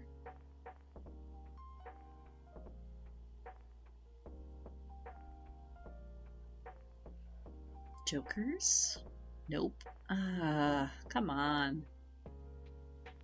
Discard that. Next.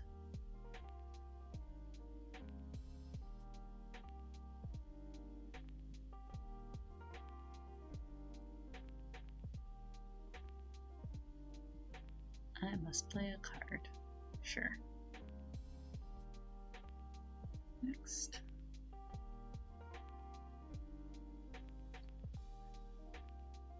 Okay. I'm going to... What is my engine at? Oh, I have not yet improved my engine. Okay, that's fine. That way. I've got a couple bits I can do. And then next turn, once I get more monies, I will do the engine thing. Let's play that.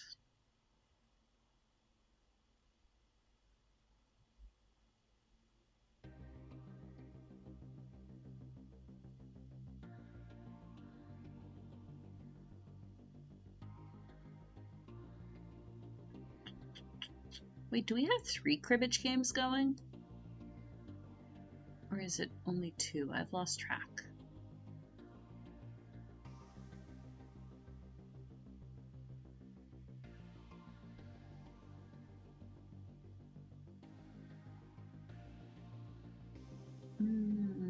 Oh boy, this is a starting hand. Jesus Christ.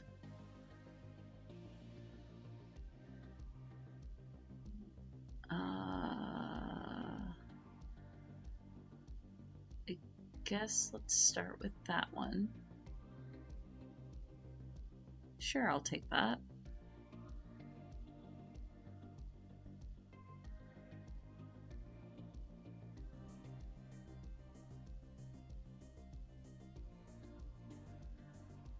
Next.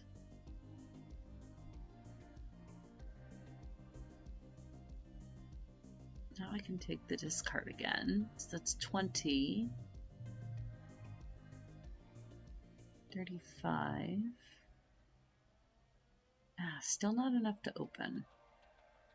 Ooh, goody, a joker. Okay. That might actually be enough to open. 50, 70, 90, 110. Yes, finally. I think that's enough to open. Yeah, it should be. Okay, those. Play those. Yay. Those. Sweet. Okay. Now what the heck do I discard? That. Okay, cool. Next.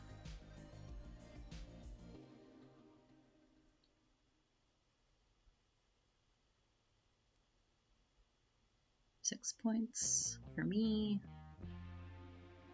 Oh, 0 points for Kite. Aw. 2 points for Kite. Sure. Okay, cool. My own crib. Ooh. Well, damn. Crap, I don't want to discard anything. Okay. That for sure. So if I discard 1 ace,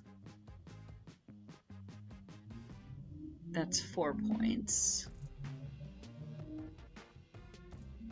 If I discard that, that's 5 points. So I probably want to do this, eh? Yes, because that gets me the pair and the 3 run instead of just the 4 run. Okay. Next.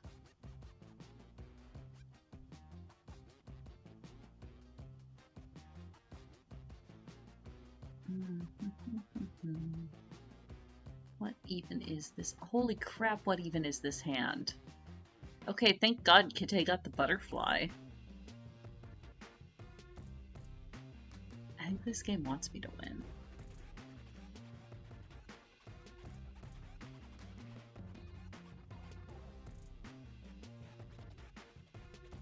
Yeah, exactly. Yeah. Okay, cool. Okay. 8 points for Kite. 0 points in hand for me. And 2 points for crib for me. Okay, that's fine.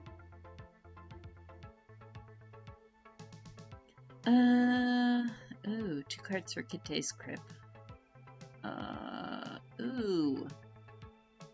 Can I discard none of these? Okay, so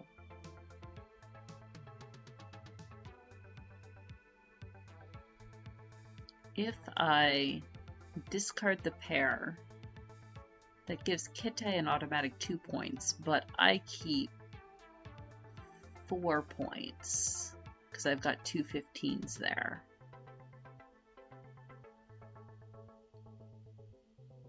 Whereas if I keep the pair and discard something else, I only get the 2 points.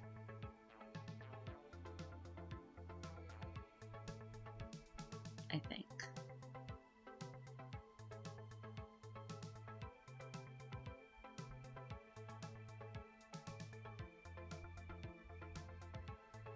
Yes. You're welcome, Kite. Next. Ah, the other one.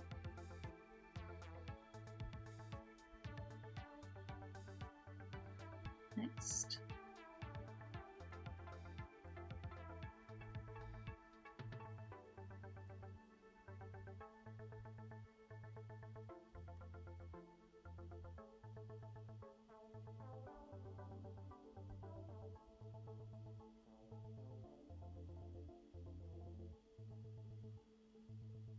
For only having 4 tables left, we sure are keeping going. Yeah.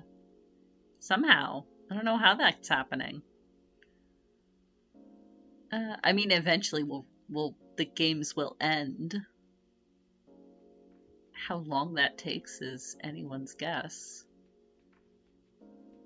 Yeah, I know, it's really weird. Aha! There we go.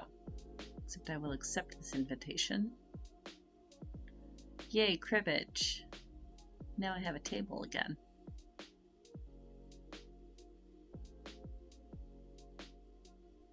Ooh, the Kuma cribbage. Oh, ew.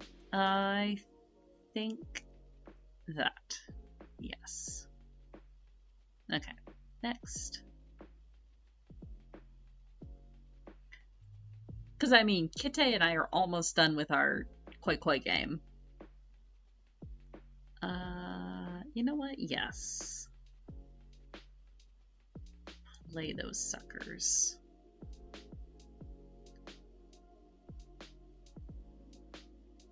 Play that there.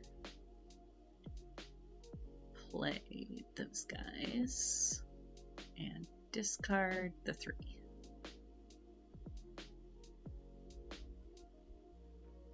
Okay.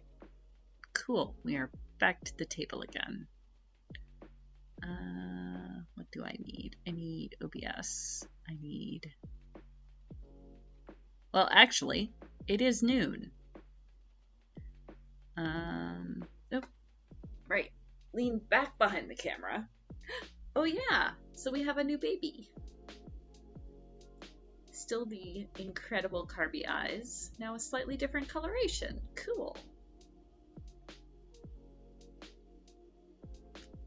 Yes, self-care. Check your medications. Grab a bad book. Boo. Yeah, I will give it a second for the noon owl to go off, but then I'll take a slight break.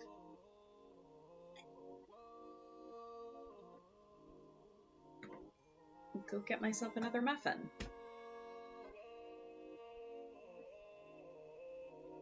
See if I can not lose my thread. Oh! Fun fact, I totally forgot to turn the extension on, so it's probably a good thing none of the cooperative games came up. I have the extension, it works. I just need to remember to turn it on. Kite of the day is Cuddly Kite. That does seem correct. Ah, come back here.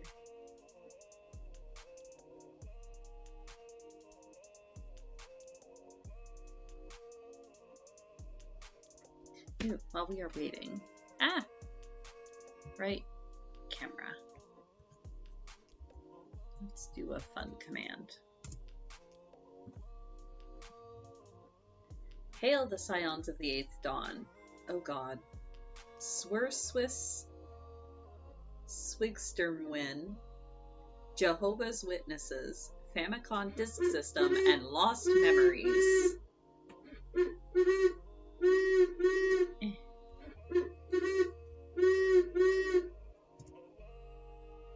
There we go. Noon owl. Alright, I will take a brief break, go grab a muffin, cycle fluids, grab some juice. Everybody else also do the same. Get up, stretch a bit if you haven't, and I will be back in a few minutes.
Pay no attention to the muffin crumbs on my lap.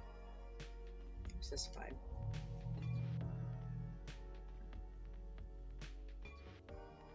It's fine. Okay. So I promised you story time. Where did I put that? No, I put it here. So I was trying to figure out which picture to show first, and I figure I should start at the beginning. So this is me, circa, what is that, 13 years ago now? 2009. This is University SJ. And Harada Sensei. So this is my Japanese professor. Well, one of the two that I had. She was the first one that I had. And when I was in university, I was studying business for lack of knowing what else I wanted to do. And I figured, well, I'm gonna have to take a language for my gen ed course anyway. And this university offers Japanese. I love anime. I'll just take a Japanese course for the fun of it. And so I took Japanese 1 with Harada Sensei, just to fulfill my gen ed requirement. And she made me completely fall in love with the language and fall in love with the culture and the history, such that I kept taking Japanese classes and declared it my second major, which led directly to, in my third year, I was able to do a co-op abroad in Japan. So my supervisor in Japan, Naomi Sensei, had been one of Harada Sensei's students. She did her graduate work at my university in the US. So because of that, when Naomi Sensei went back to Japan and started her English school, she kept a place open, and every fall she would take one of the students from my university for the fall semester as a co-op student teacher. And so my third year, I got the opportunity to do that. So from September 2009 until January 2010, I was living in Japan, down in Yatsushiro in Kumamoto-ken, which I will have plenty of pictures of in the coming weeks, helping to teach English. And this fine lady made it all possible and just completely ignited my love of the language. So this picture actually is in Yatsushiro. While I was there teaching, she came to visit, and we went out for dinner. We actually went to an okonomiyaki place. Yeah, and then Naomi Sensei took this picture of the two of us. So, Harada Sensei retired my fourth year of university, and I believe moved to California to stay with her son. I have unfortunately not been able to keep up with her, but she is a very, very dear lady and made a very big mark on my life, as the good teachers always do. So I figured this was a good place to start and pay tribute to this lady that means very much to me. So yeah. Go ahead and minimize that. There we go. Yeah, okay, so, let's see. My high school, I want to say I think it's my 15th this year. Yes. So I graduated high school in 2007. I graduated uni in 2012. And then graduated with my master's in 2014. So yeah, my 10-year university is this year, which is already kind of nuts.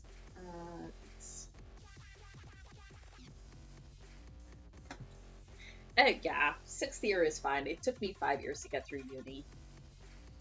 Partially because of that study abroad. So the part of well, it wasn't a problem really, but because I was double majoring, a lot of my business courses were only offered in the fall semester or only offered in the spring semester, and they were meant to build off of each other. So because I was gone for the fall semester studying in Japan or living in Japan, I missed a tier of my fall courses that I couldn't make up then until the following fall. Like I knew that going in, that it would set me about a year back and that I would probably have to take a 5th year, but fuck, it was so worth it. Like I tell anybody, if you have the chance to study abroad, live abroad when you're young, do it. Absolutely, because it gets so much harder the older you get. But it's such a valuable life experience.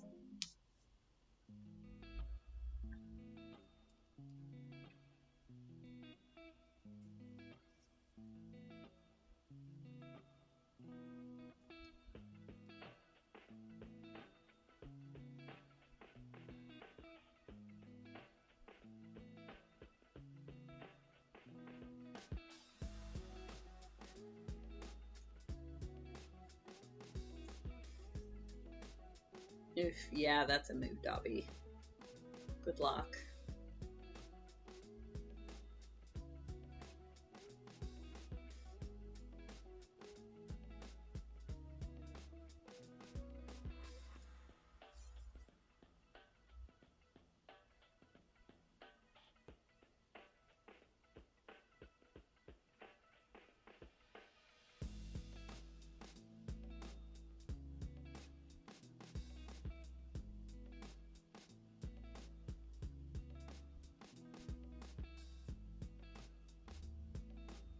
Meaning investigating summer internships for next year, Kuma? It's already August.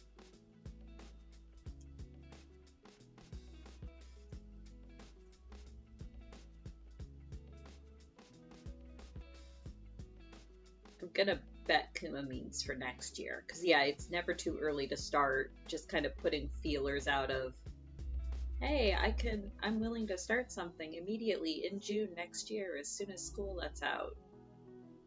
Because, yeah, some places do look that far in advance, or at least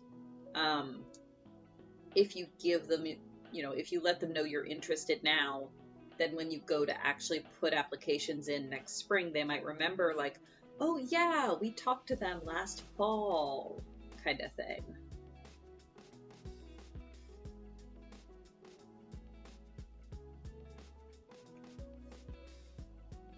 Man, I remember the first time, beach every week, yeah.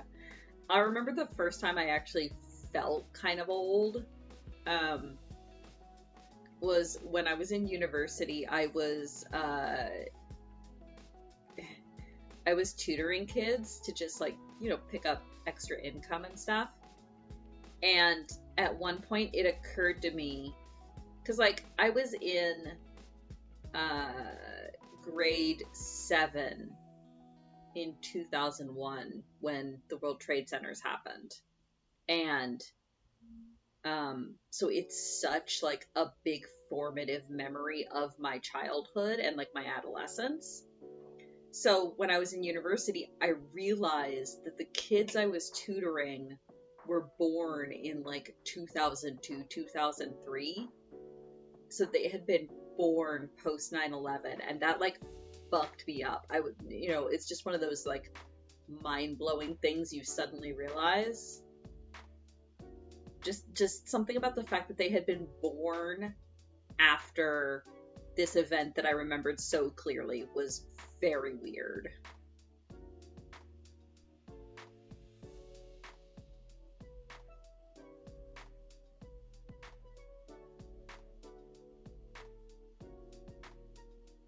because like again, so when I was in Japan doing my teaching, um, the school of course had a bunch of like picture books and stuff in English for the kids to practice looking through and practice their reading. And one of them, like, I don't even remember, I think it was like a Spider-Man book or something, so it was something set in New York, and the cover of it had the New York skyline with the Twin Towers on it. And I remember as soon as we picked up that book, I was like, oh, that's an old book. And the kids were all like, how do you know? Like, that's so weird. How could you know that? And I'm just like, oh, right. Because, like, it's such a foundational thing for people my age. And then the younger kids just have no concept of it or why it's important or what it is. It was just very strange.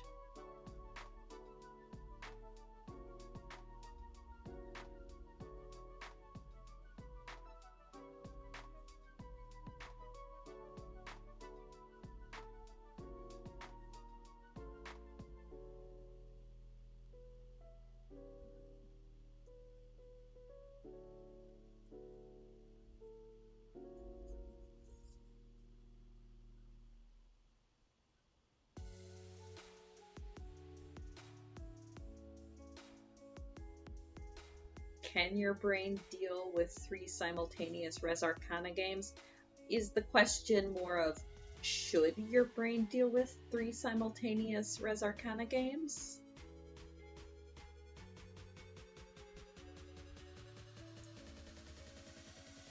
Be kind to your brain, Kate.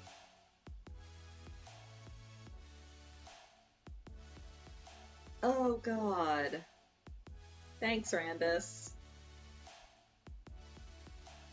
Yeah, that's weird.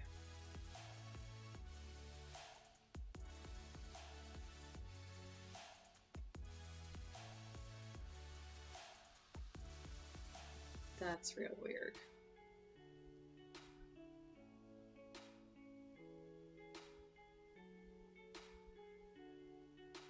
Oh no, absolutely not. Light is a perfect angel.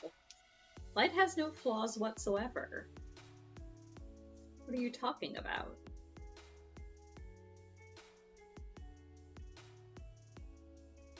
Speaking of Kite, I have not drawn anything in ages, and I kind of want to do art of yesterday's session.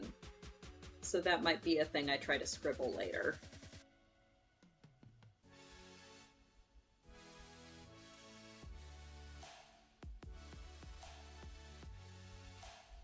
But yeah, yesterday's session was fine. It was good. There were 0 death saving throws, which is, I think, a record. Also, I'm real glad. I was considering using my shiny new channel divinity powers on the goblins, and I'm glad I didn't. Because I only get 1 use of that right now. And I feel like there's gonna be a much bigger pack of goblins to use it on in the near future.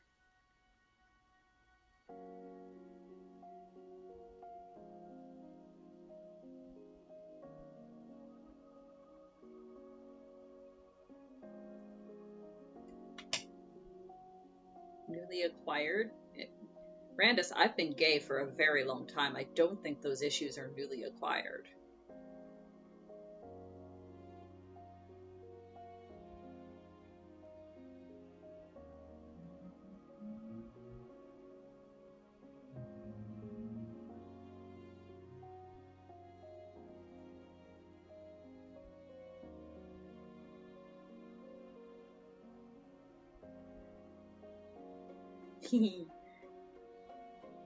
Yes, that was a terrible joke. I apologize. No, I don't.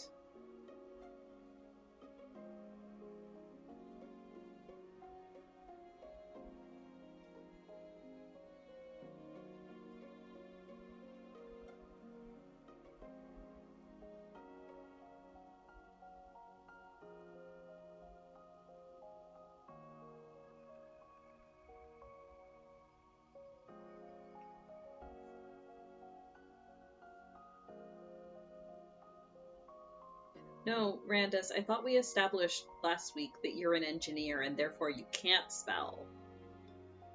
I thought that was definitely a thing that was discussed.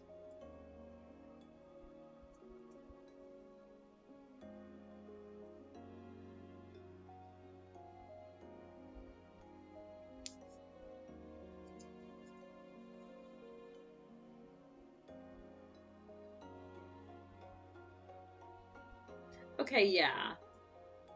That's fair, but there was also no combat that session. This was the first combat session.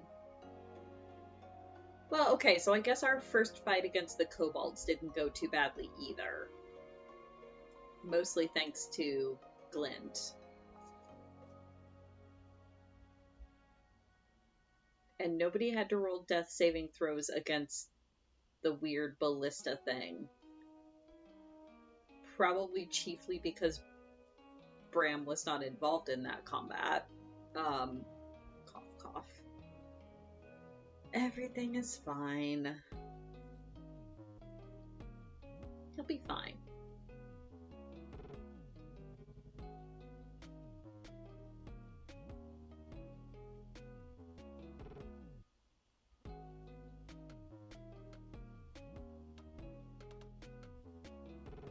Slightly bizarre how low Bram's HP is and how high Glint's is, but whatever, it's fine.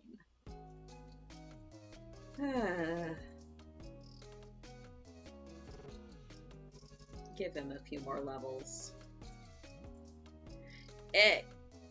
Yeah. Look, he's a paladin. He's got an AC of 18. It's just that somehow things keep rolling over that. 1 second.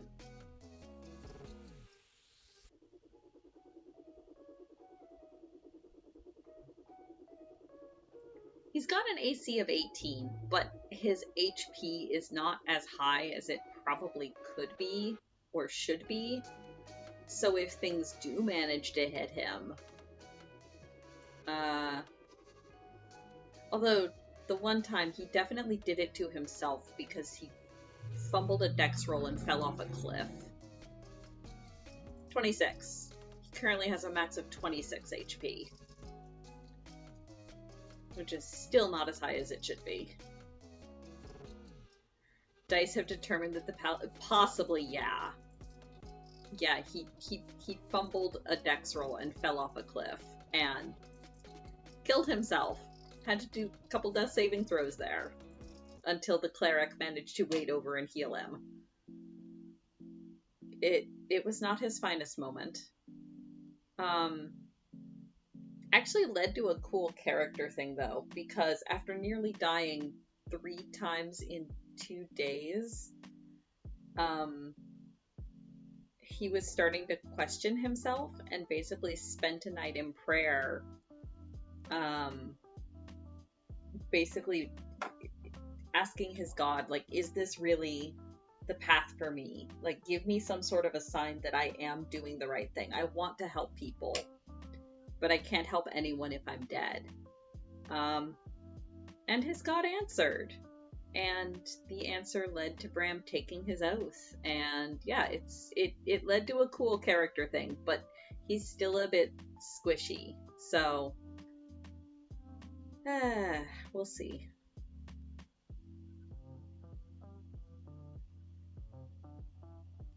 One of the party warlocks specifically took the spell Spider Climb to try and keep Bram from falling off any other cliffs. But he's still got a dex of 8, so I feel like even with the ability to walk straight up walls, if there is a way to fall off and hurt himself, he'll probably still find it.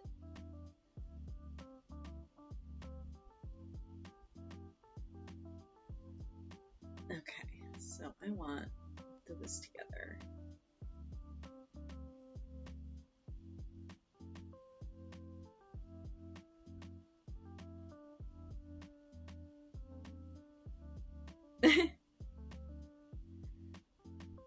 That's fine.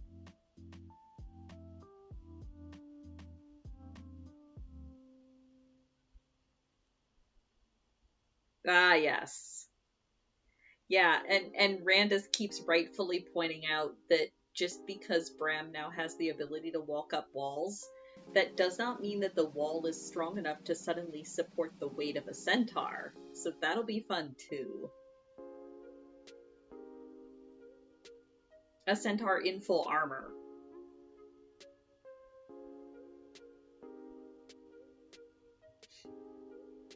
Ooh, tacos. Excellent. Thank you, Dancer. Tacos for baby.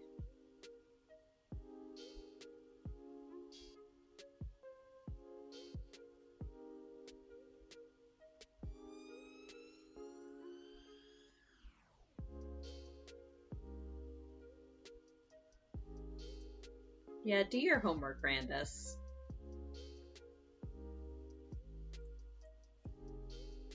I should probably also go read Spider Climb and what it does if it's going to be cast on me every other minute.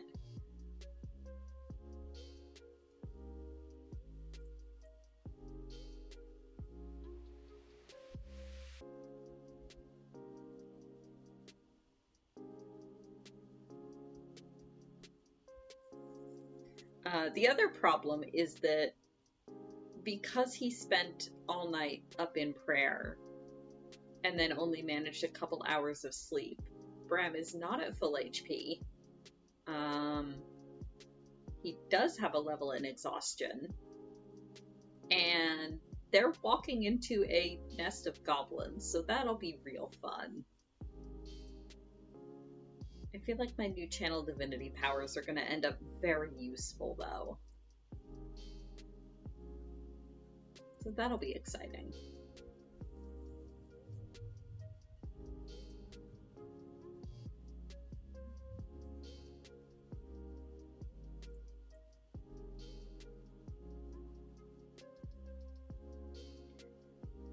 Ha ha ha. I mean, I don't think it even takes spells being cast on them. They are the largest party members, so I think they're the centaur of attention no matter what. Oh, come on, Thread.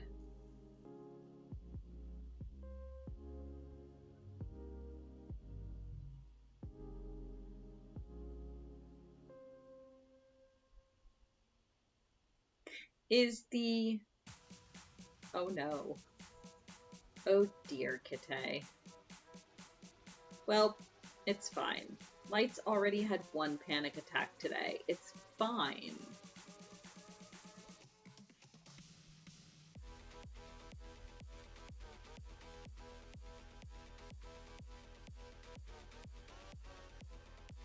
If Bram needs to pick them up and carry them, he will.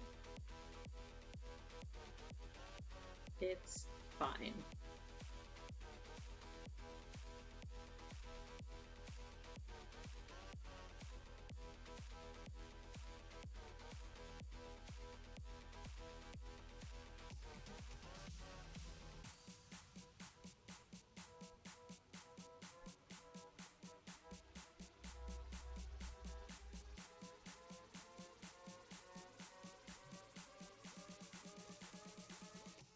That way they can both fall off things together. You're probably not wrong. You are, yeah, probably not wrong.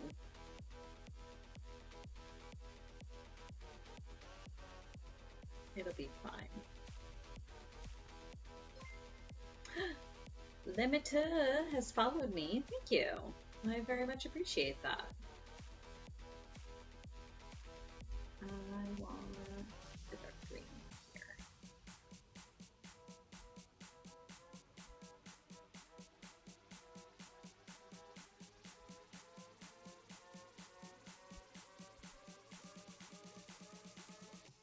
But yeah, poor Light. Having experienced the aftermath of an anxiety attack, and not even... It's one thing to have an anxiety attack and then be able to go off and like curl up somewhere and recover. But I've also had a couple anxiety attacks where it's like, I'm in the middle of shit, I have to keep going and like just force myself to function through it. And that fucking sucks. Poor Light.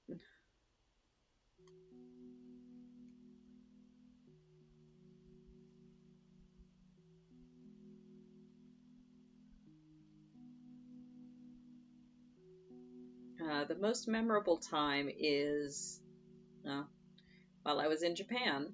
Yeah, this is a bad time for a panic attack. I have shit to do. Yup. Yeah, essentially. My best friend was going to be flying to Japan to spend like my last week there with me, and we were just going to sightsee and hang out and stuff, and then we were going to fly home together.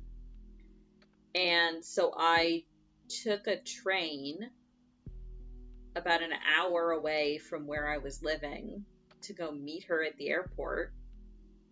And then her plane didn't arrive. And because it was Japan, I was having a tough time. Like, I speak Japanese, but obviously I'm not completely fluent. So I was having a hard time, like, trying to get my point across and, like, get answers and things. And just had, like, a massive fucking anxiety attack because I didn't know where my friend was.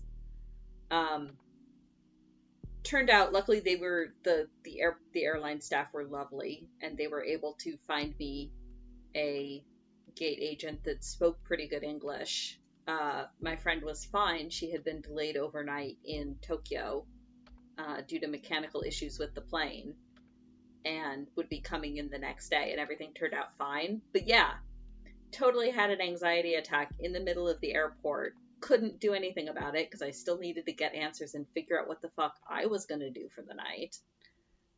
Yeah, that was interesting. Not something I'd care to repeat, but also one of those experiences where it taught me a lot about myself and my own limits, and I feel like I can handle things better now because I've learned from the last time, kind of thing. So yeah, it worked out. And I will at some point, well, probably when I get there in pictures. There was an even bigger oofa about a week later when the two of us were trying to get home because we got stranded in Shanghai, where neither of us speaks the language, and neither of us had a visa to be there.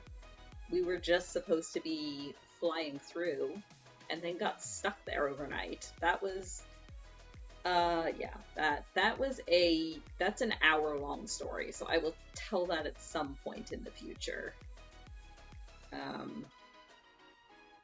As to your question, Randus, no, I have not listened to the Adventure Zone yet.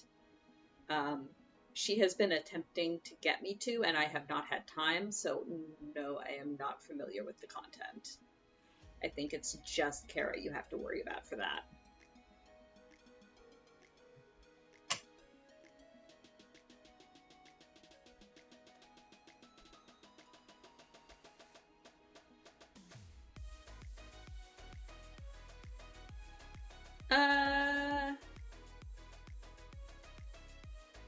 It's up to you, Kite.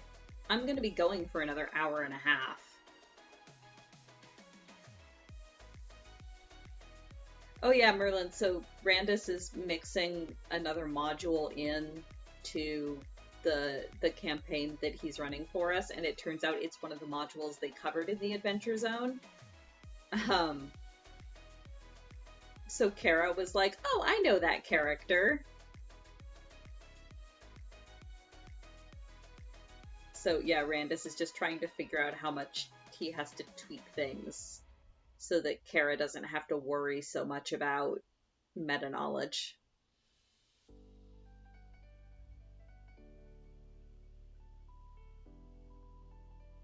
We actually do have the Adventure Zone graphic novels, but obviously I will hold off on reading them now.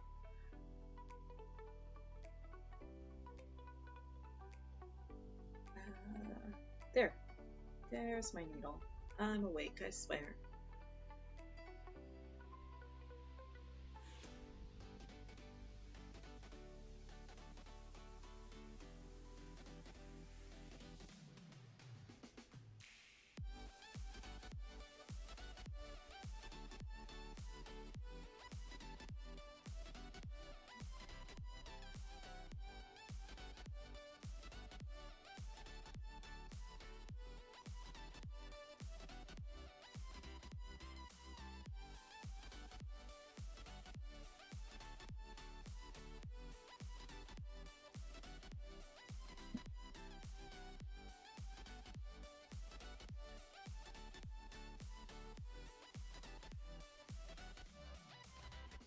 Merlin, have you gone to the store yet?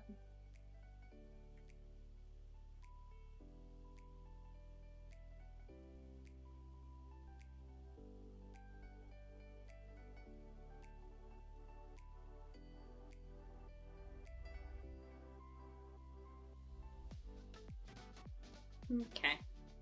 No worries, just figured I'd ask.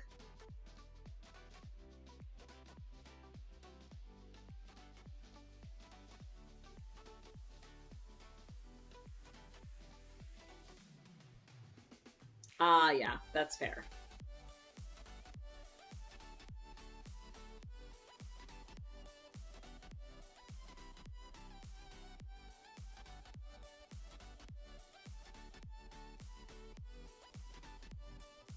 Right. I need to also text my mother after stream. Uh, so my parents were planning to come up for Thanksgiving weekend, like Canadian Thanksgiving weekend, which is great. I haven't seen them in person since before the pandemic. But then Kara and I got invited to a wedding that's that Saturday, which, like, my parents are super chill and the wedding's in town. It's not like we're traveling for it or anything. So my parents are very likely to just be like, oh yeah, that's fine, we'll chill for the Saturday, or we'll go do a touristy thing or whatever. I just need to make sure I let them know, like, hey, heads up, we're gonna be busy that Saturday at a friend's wedding.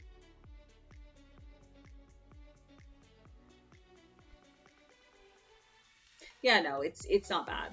It's the wedding's in town. It's just we'll be busy and not able to hang out with my parents that day.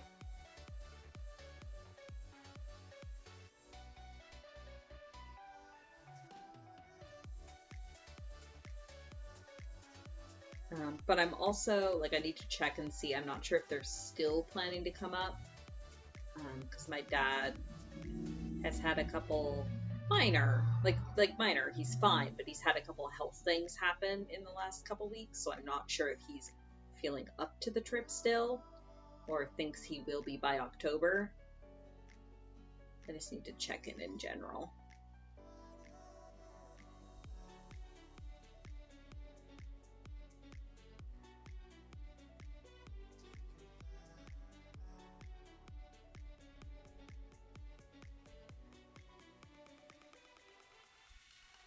Nope, that's it.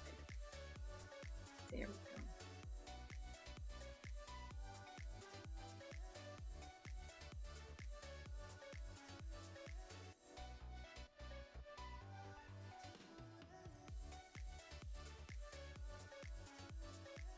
go. I mean, to be fair, weddings only happen hopefully once. And this is the friend whose bridal shower and bachelorette we're going to. So it feels a bit I don't know, it feels a bit disingenuous to show up to the bridal shower and then the bachelorette and then skip the wedding. Just saying.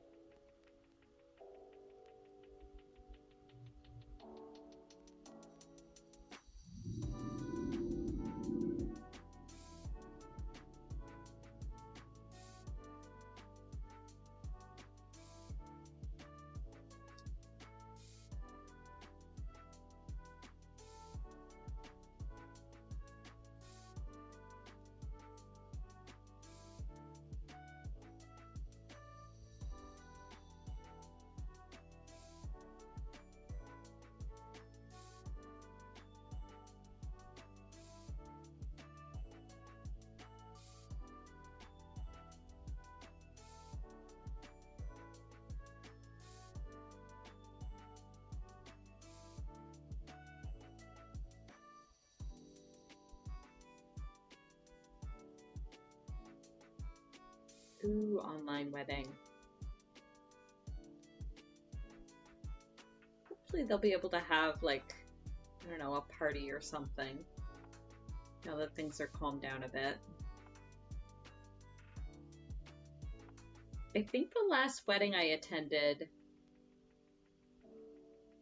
would have been probably my brothers. Yeah. Back in like 2019.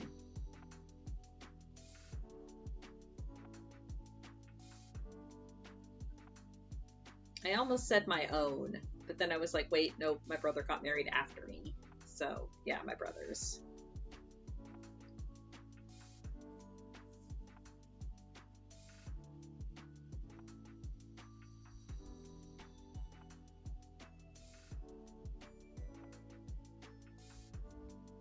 Yeah, no, that's definitely fair to answer.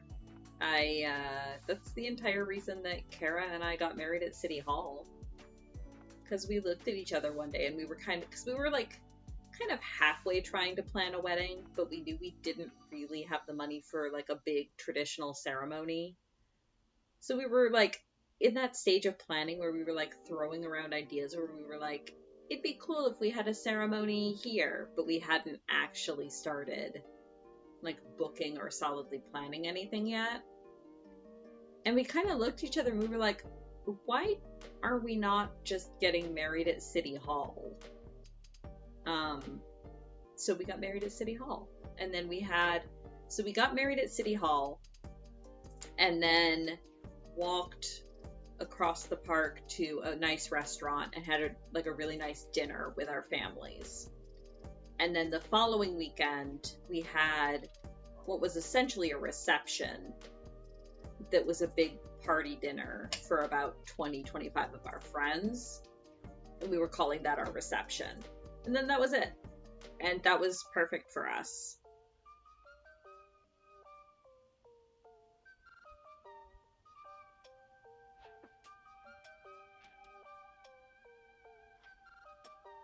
Yeah, honestly, like having a quiet, chill ceremony and then a bit of a party if you want seems perfect.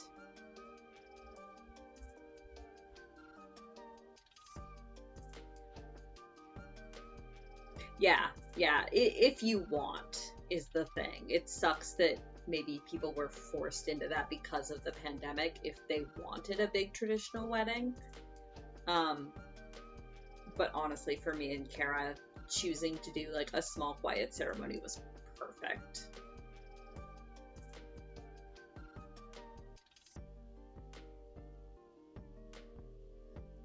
I mean, that's fair too, Dancer. Marriage is not for everybody. And screw anyone that says there's certain expectations you have to meet. That's bullshit. Everybody's different. Everybody's lives are different, and everybody's wants and needs are different.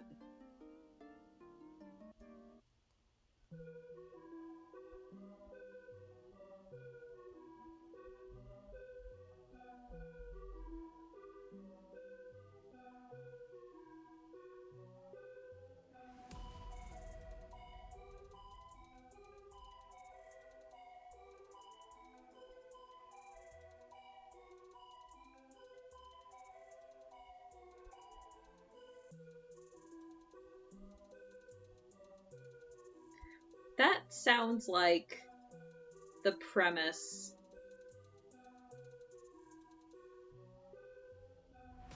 That sounds like the premise to an anime. Oops, I married my entire wedding party. And then they all have to move into a house together and deal with it.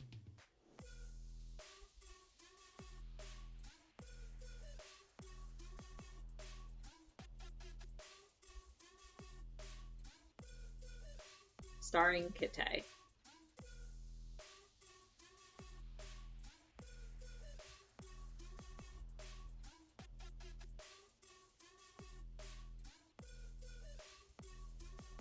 Like, I'm pretty sure that I've seen worse premises for harem anime.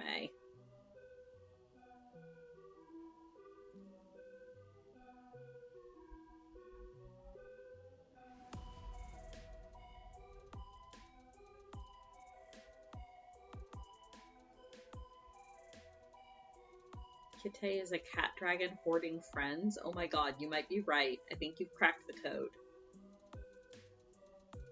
Yeah, right, Randus? I would too.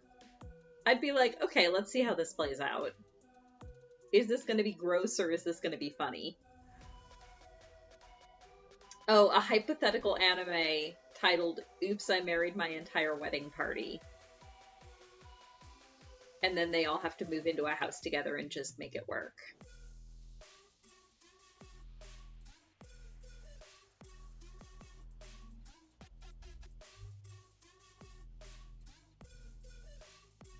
So, like, the bride married her groom, but then also accidentally married all of the bridesmaids and all of the groomsmen, and now they have to deal with it.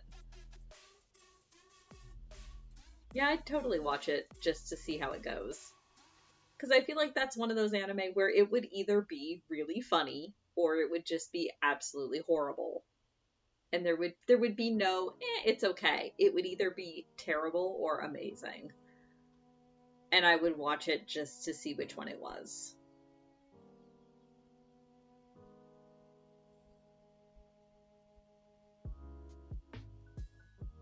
Because of course the humor comes from because it's an entire wedding party, there's all the different personality types.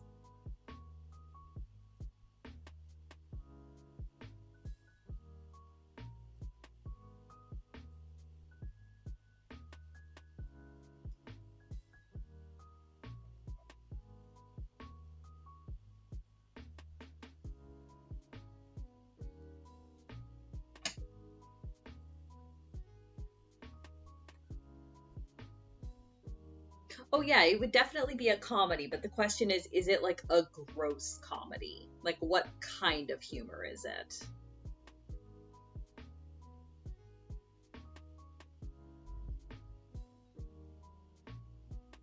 Also, the spectrum of how sexist and queer friendly is it?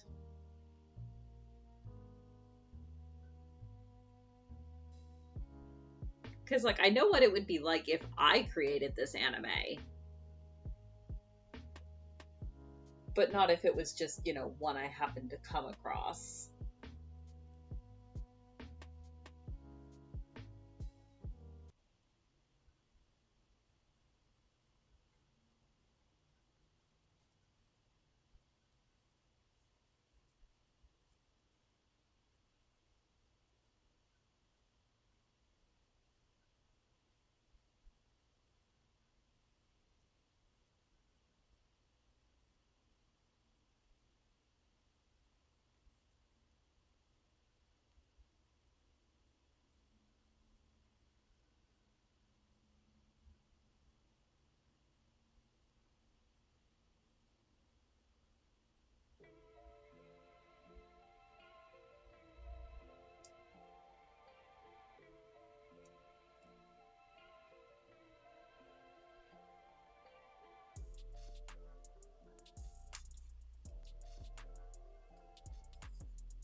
It's the longest music pause, maybe.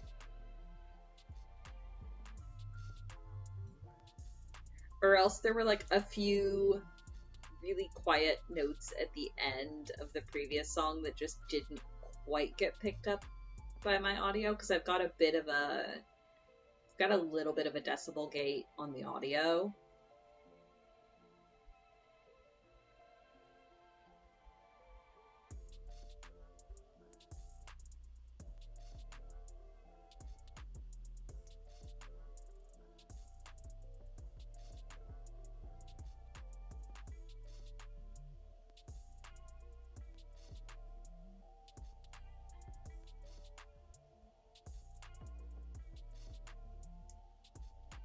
I don't know why I called it a decibel gate. I know there's a particular term for it, I just don't know what it is at the moment.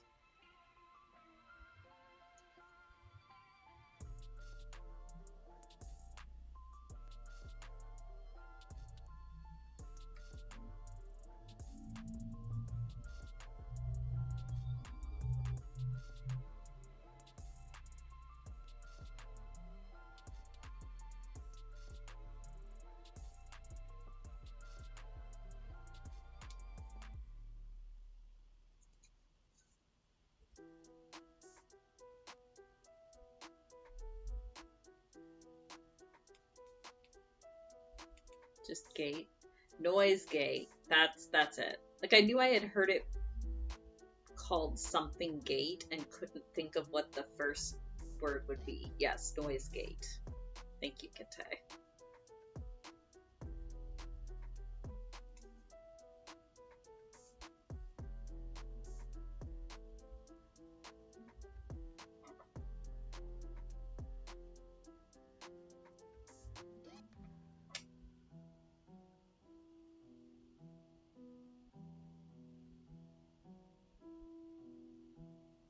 Okay. Pardon? Where is that button?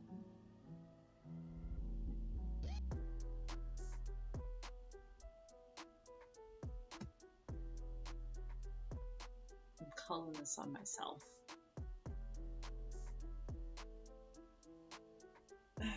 Everybody stretch.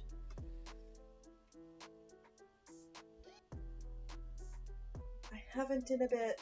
Thank you, Kitsune. Also, hydrate. Ooh, yeah, I needed the stretch. My shoulder just did a crackle. Pardon me as I rotate in my chair.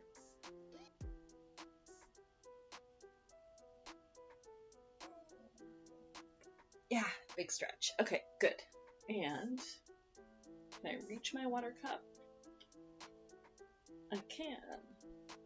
I even have water.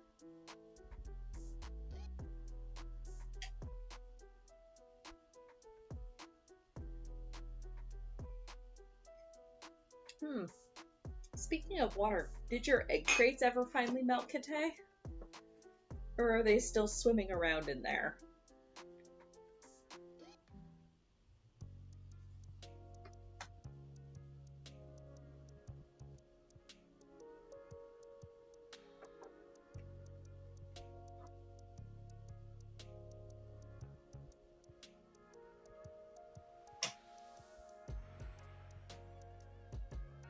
Stepmom's daughter is my ex. Interesting.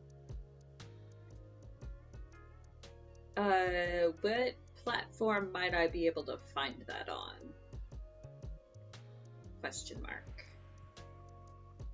Because, yeah, that definitely sounds like one of those, oh, I'll watch a couple episodes, see if it meshes. That honestly sounds like a fanfic I would write.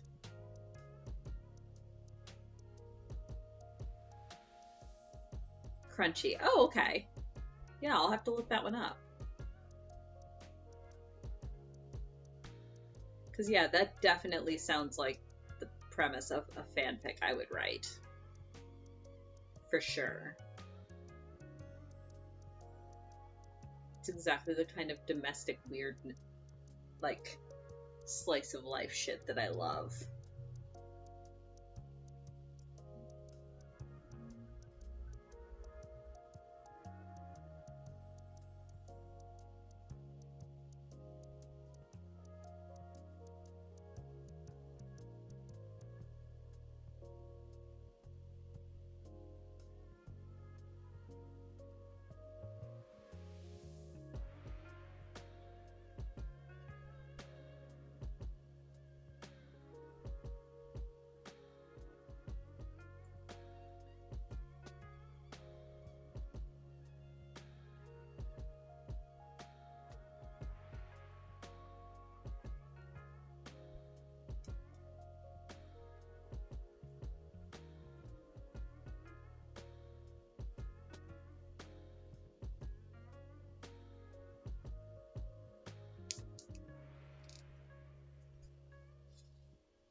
Ooh.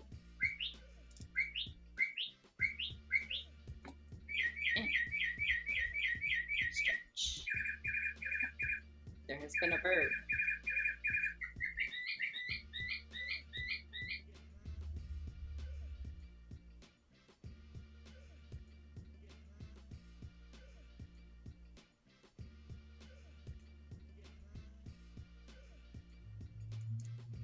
Aha! And because I meant to do it right after break and totally forgot because I started rambling about Harada Sensei. We are helping to raise money for a friend of mine to get his top surgery. He actually already has had his surgery, but we're still raising money to help pay off the associated medical bills. So down in my About, there is a link to the GoFundMe, and I will drop it in chat as well. If you can go take a look, even just spread the word, we really appreciate it. There's some really cool stuff that's going on to help raise money as well. There's artists that are offering commissions in exchange for donations, including my lovely artist Merlin. And I have merch that should be going up. I know I keep saying it'll go up this week, but it is actually very close to being done. I just need to actually get off my butt. If anyone wants to kick me this week to get off my butt and finish it and take good photos, please do, so I can get that up. And there's also a zine that is happening, an FF14 specific zine, where all of the proceeds from it will go toward the top surgery fund as well, and it is currently taking applications. So details on that can also be found on the GoFundMe page. Yeah, so it's exciting stuff is happening. But yeah, any donations you can give, or even any spreading of the word that you can do, is much appreciated.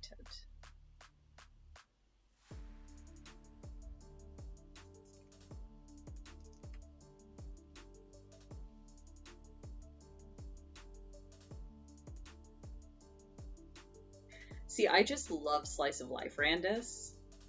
Like, it helps if it has a unique premise or like a weird situation or a hook.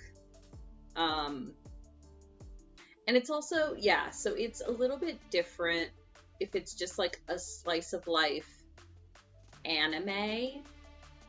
You really have to work hard to get me invested in it. Like, I'll watch an episode or two, but you really have to make me care about the characters or I'll just get bored. But the flip side of that is if it's a fanfic where it's characters that I already care about and love, I will read the same coffee shop AU 15 different times written by 15 different authors. Because I live for that shit, especially when it's characters I'm already invested in. But yeah, if you're trying to get me invested in new characters, you have to work a bit harder.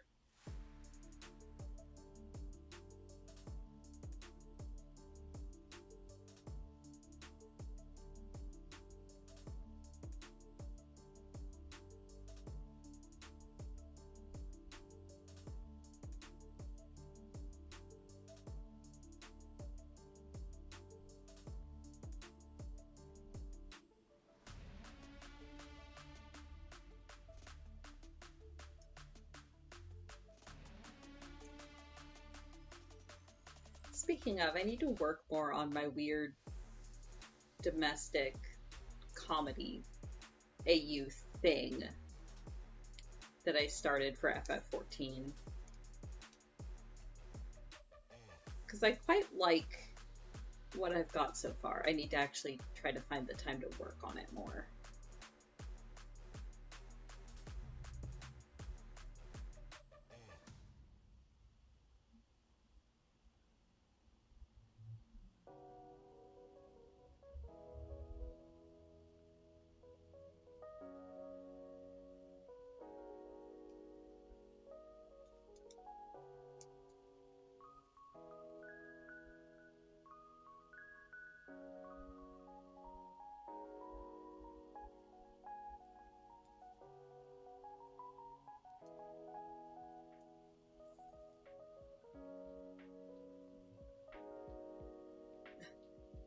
Oh man, so yesterday during D&D, when Light was doing the bonks and Brandis was asking, okay, what's your intent?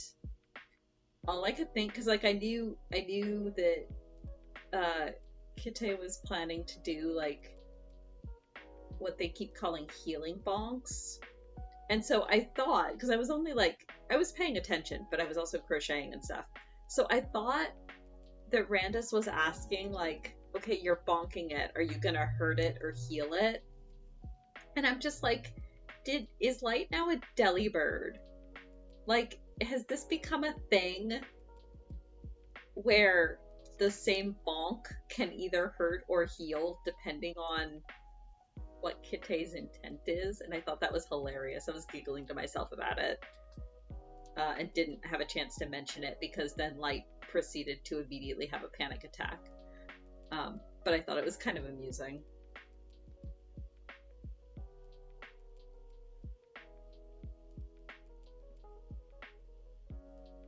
And now I'm just imagining a Tabaxi in like a Delibird hoodie. It'd be cute as hell.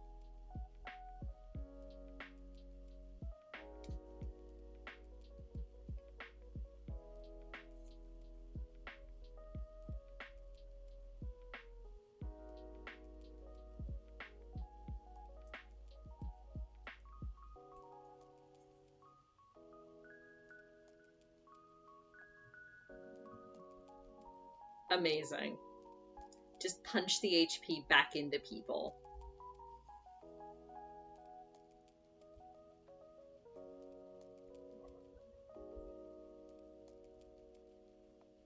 Is that what tough love is?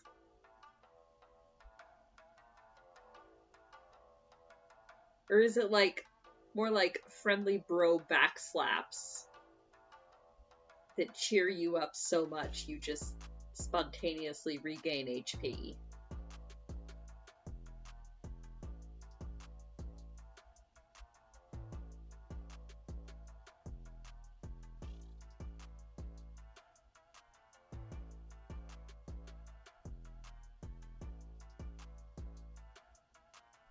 Oh no. Well, maybe. Bram is not at full HP at the moment.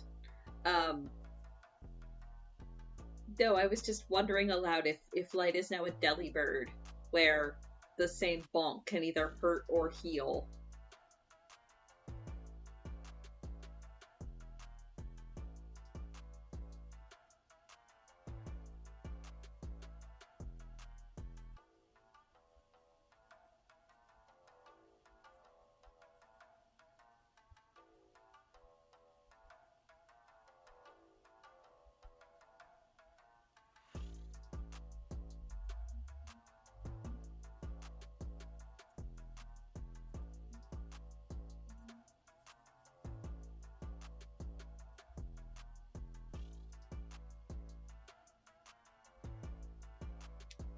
With Flurry of Bonks, you can do both at once. Exactly, you are a Delibird.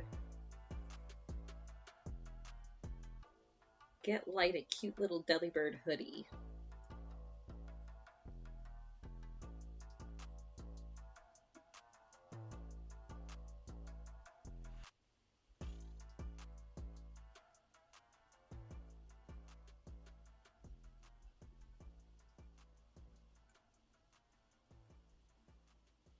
Oh, yes, sorry. Delibird is a Pokemon. Their gimmick is that they have an attack called Present, because they're a Santa Claus Pokemon for some reason. Their gimmick is that they have an attack called Present that, when used, will either... it'll do an attack... Like, basically, it'll either do a weak attack, a strong attack, a weak heal, or a strong heal to your opponent, and you have no idea which one. It's like there's percentages, and it's just kind of a roll of the dice. So if you're fighting a Delibird, it could one-shot you, or it could heal you, and you just don't know.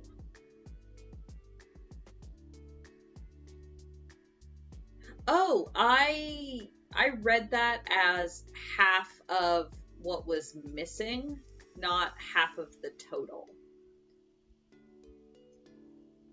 If you give me back half of my total, then yes, I am at full HP, but I was reading that because I was at I was at 14 of 26, I believe.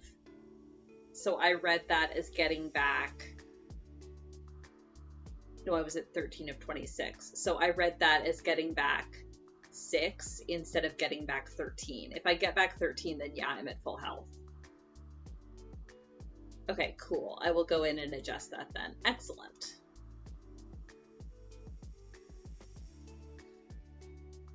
So I am at full health. Hooray! Not that it mattered against the goblins.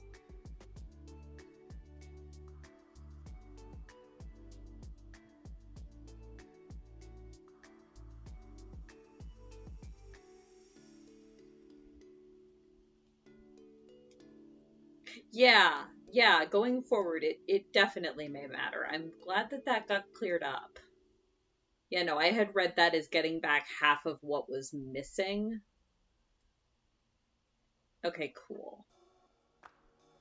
Sweet.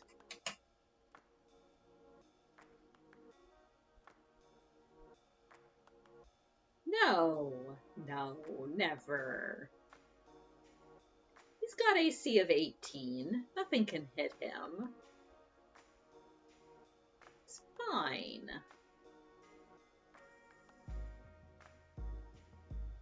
Oh, question, Randus, because it may come up.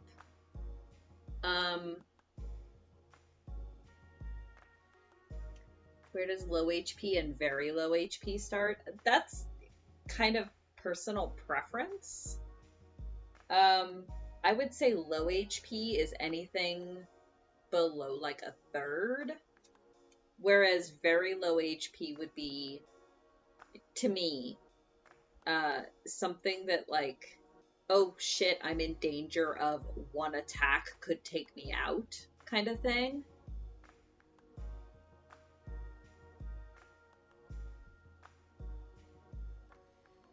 Oh, yeah. But yeah, question, Randus, because it may come up. So Bram has the fighting, or the protection fighting style, which is when any creature you see makes an attack toward an ally within 5 feet of him, he can basically, like my mental image is he's like shoving his shield in the way of it, and imposes disadvantage onto the attack roll.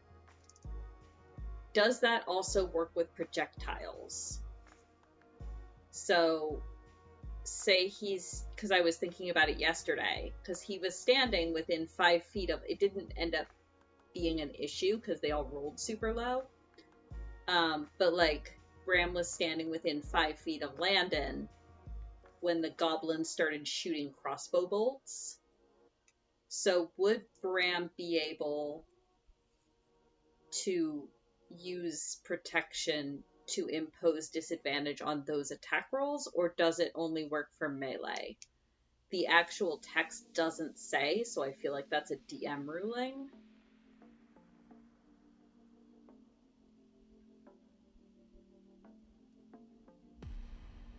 And I just kind of want to know before I start trying to proc it on every single thing. It also might not have procced yesterday because I wasn't sure if he could see the goblins, but that's neither here nor there.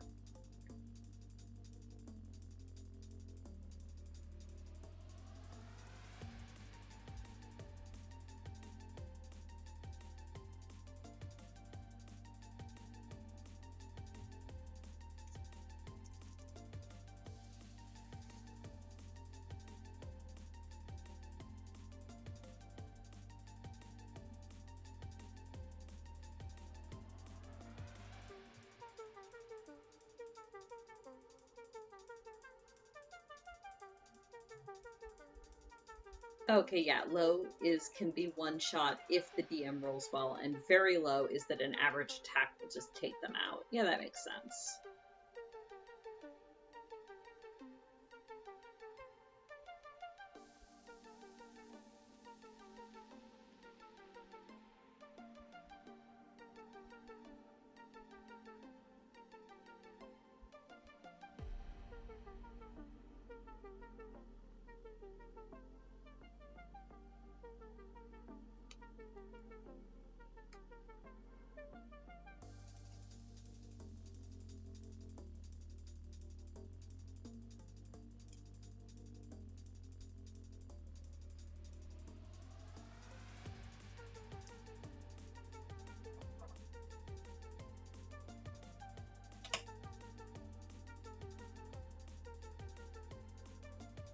Huh, I am doing pretty good on this red measuring today.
Okay, cool.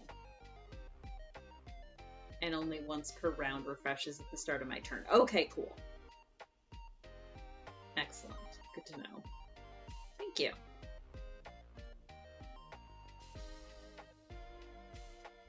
Oh, and it works on spells too. Excellent. Now, would that also... melee, ranged, or spell that can crit. So, if it was a spell... Okay, yeah, that makes sense. So something like Sacred Flame wouldn't, because that's not an attack roll, that's something that the target has to save against. So that wouldn't be eligible. That makes sense. Okay. Cool.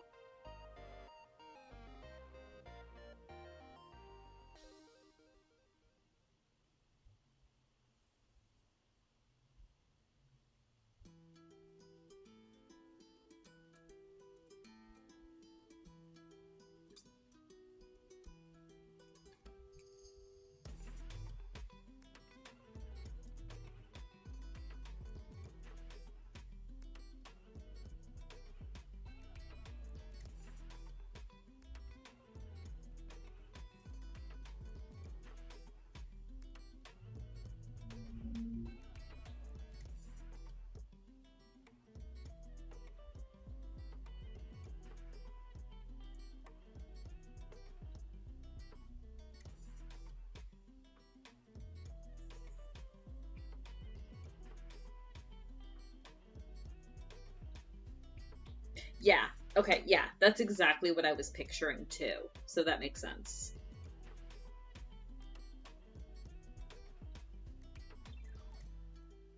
I see the attack coming and just kind of impose my shield in between. Yeah. Perfect.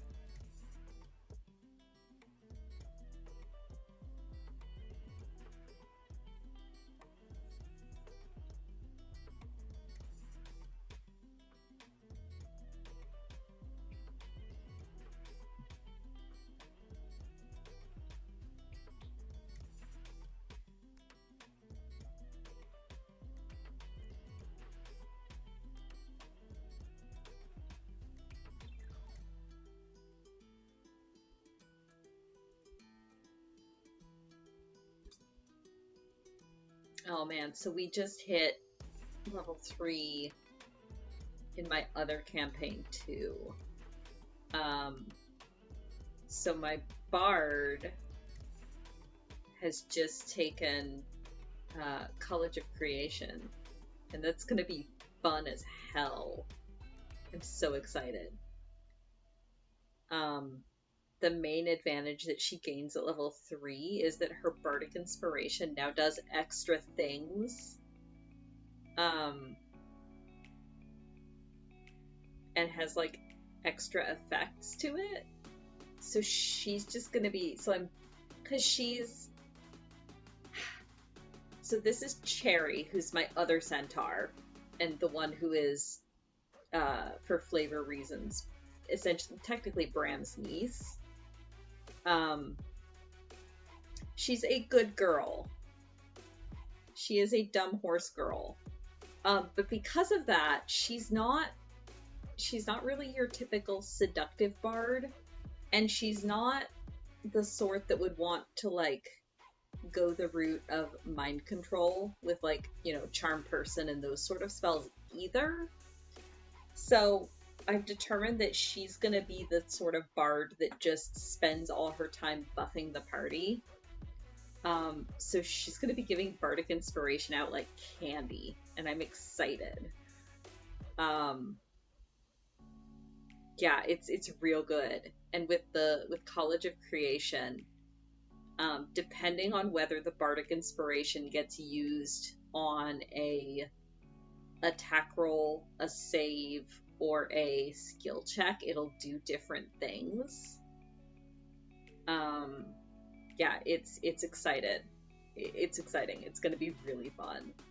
And the DM has already promised that our next session is going to be kind of combat heavy. So yeah, it's going to be really fun. One of our other party members is a swarm ranger that now has friendly attack bees, and that's also going to be amazing. It's going to be good.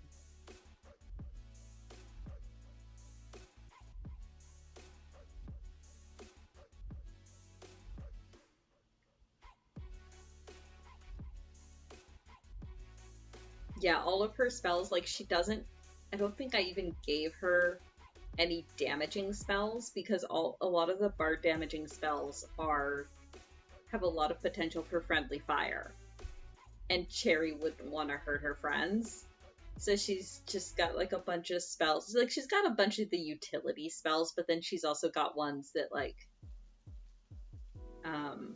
yeah, buff various things. It's gonna be fun.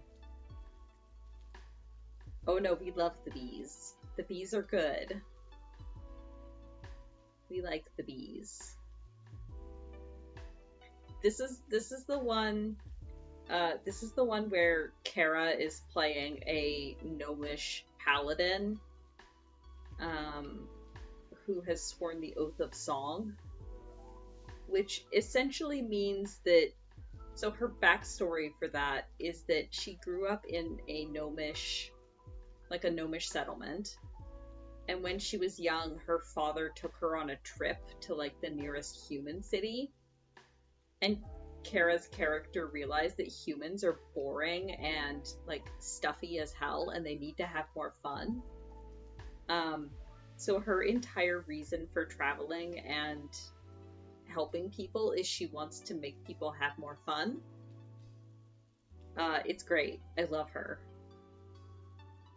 She's a treasure.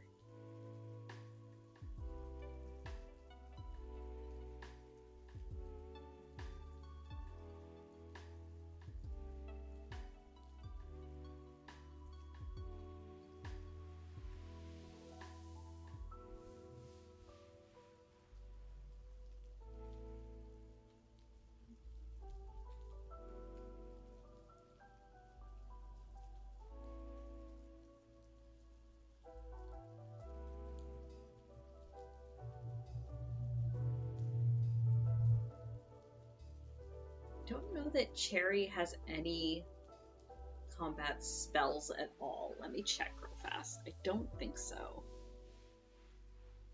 I don't think I gave her any because I didn't like how any of them looked. or that none of them seemed like they would be in character for her to have. I'll put it that way. D&D Beyond.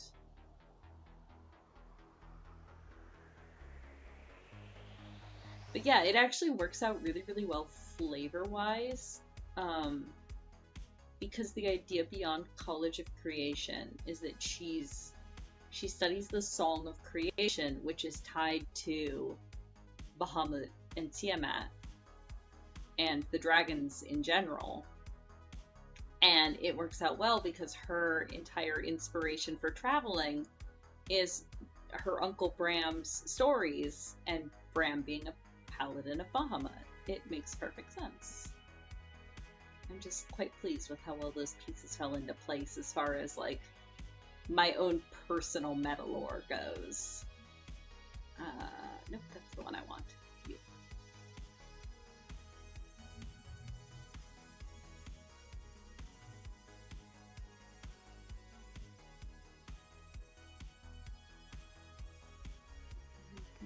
Spells.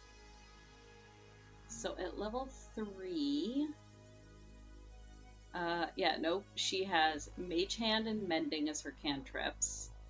And then Cure Wounds, Detect Magic, Featherfall, Identify, Speak with Animals, and Enhance Ability.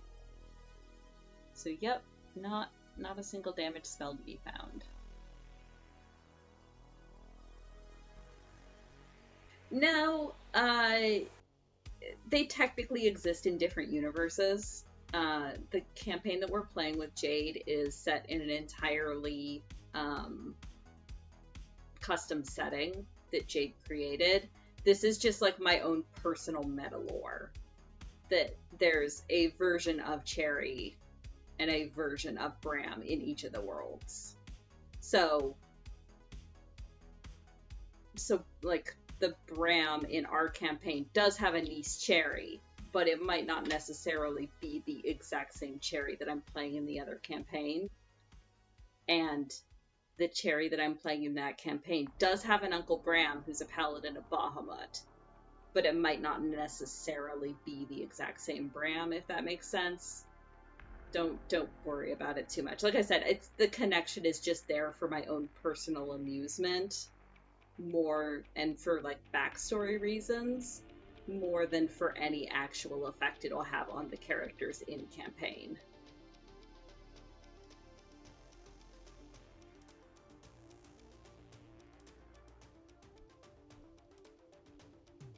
Yeah, exactly. If you feel like if you want to pull Cherry in at some point, I'm happy to go down that route, and we can talk about that if you want. But yeah, it's not like a solid, it is absolutely canon for both of them. I'm flexible, man. It all exists in my head.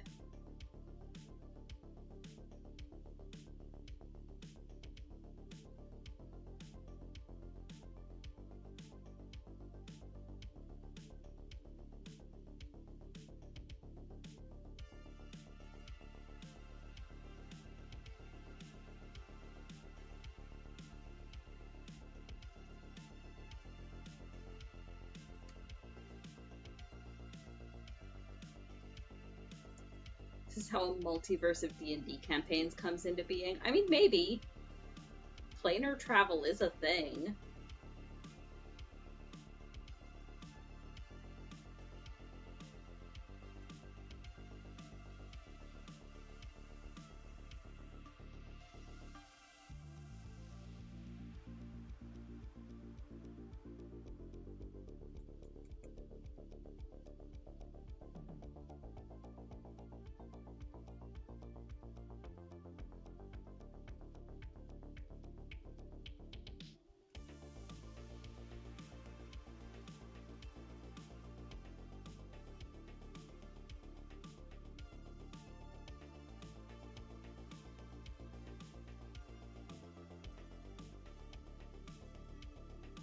I mean, Kara's already joked that it would be really funny to run a one-shot where Julie's ankle biter character and her gnomish paladin and my Kobold Artificer all got to hang out together, because that would be absolute world-ending chaos.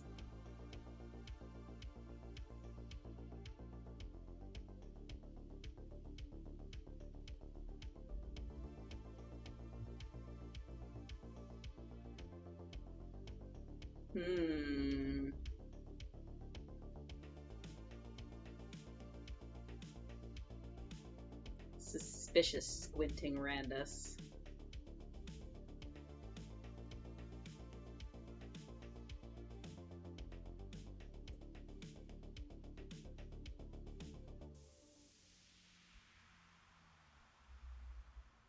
Right? Oh no. Kite, did you leave your brain cells on the hike? You're supposed to bring them back with you.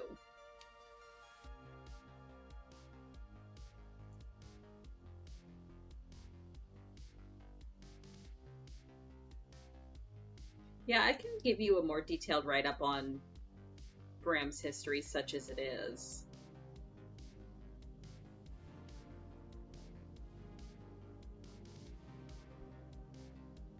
Oh no. Well, make sure you text your partner and let them know that they need to keep an eye out for your brain cells on their way back. Because those are kind of important. I hope they can find them.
Also, you might have been thinking, as I read out that spell list, why does the bard have cure wounds? The answer, my friends, is that we don't have a dedicated healer in that party. We have a paladin, a bard, a sorcerer, a ranger, a battle dancer, which is a custom class, and whatever the heck our NPC is, but I think she's an artificer. So yeah, the bard has cure wounds. This is fine. Everything will be fine.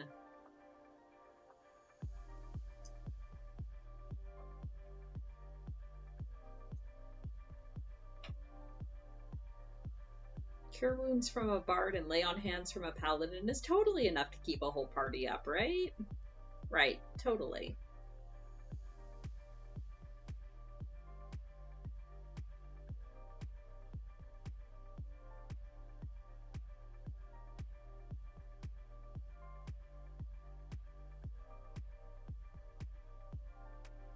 Huh.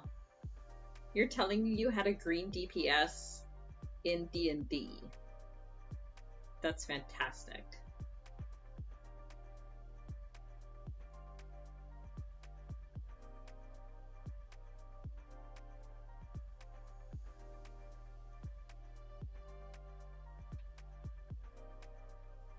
I mean, and then there's Randus's campaign, where I think every character except one has some form of healing spell, because we all keep nearly dying.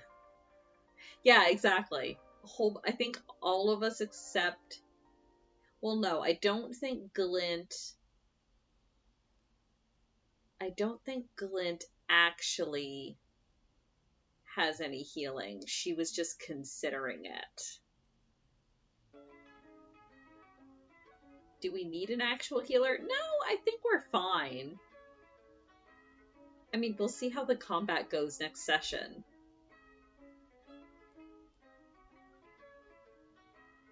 Yeah, we do have a cleric. We have a cleric, we have a paladin with lay on hands. And then you have your healing bonks. No, I don't think either warlock can heal. I just know that Glint was considering it, and then I think chose against it. Nah, I think we're fine, Merlin. Again, we'll see how the combat goes, but Jade's not out to kill us. I'm sure she'll have everything tuned alright.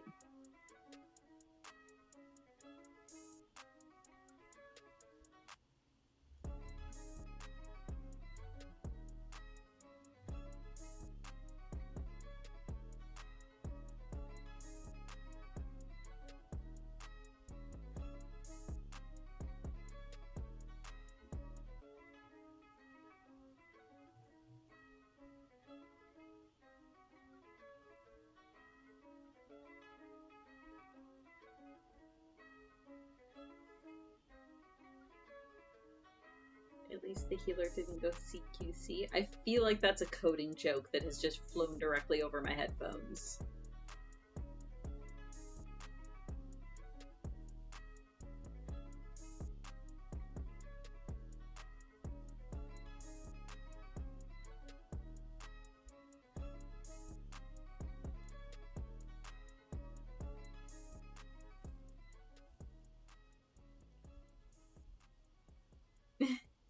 Okay, yeah, that's fair, Randus. You can't account for Bram jumping off a cliff.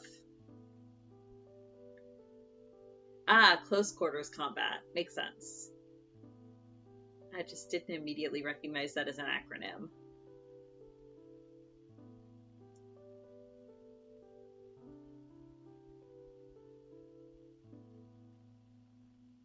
To be fair, Kitsune, both of the warlocks in the Cursed Party have pacts with Fae. Not with anything else. I mean, that might still involve eating our souls. But probably with different seasonings.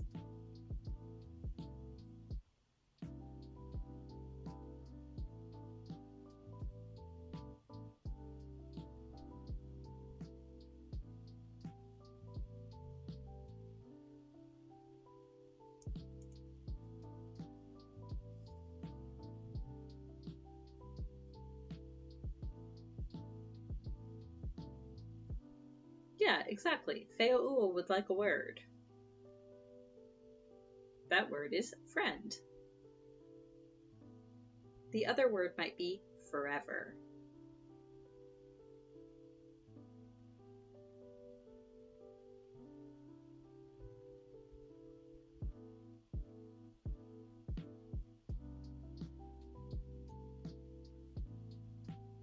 Yeah, no, it's actually been really interesting watching Besleek and Glint just diverge as they become completely different warlocks. It's amazing.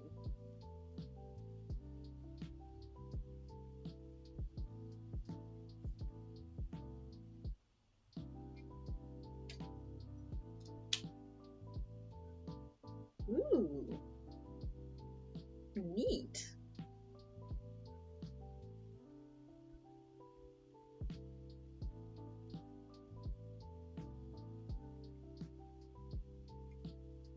Just checking that you at no point went into the circle of trees, right? Like, just checking. Oh, I am nearly out of paper.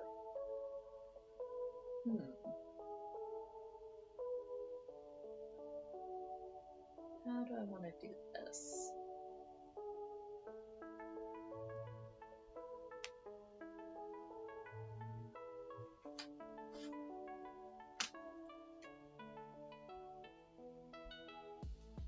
Ah, okay. You're probably fine then.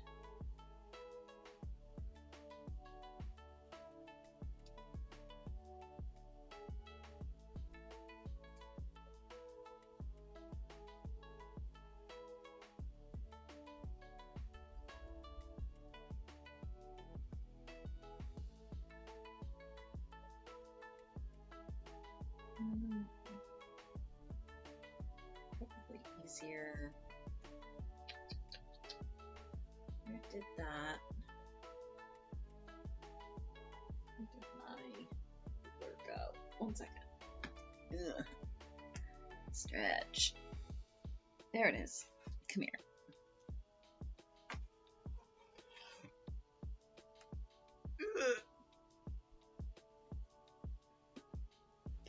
Good luck, Merlin.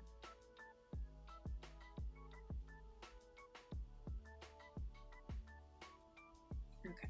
Do I have my other template? Probably not. Nope. Nope, just this one. It's okay. 1.5 inches.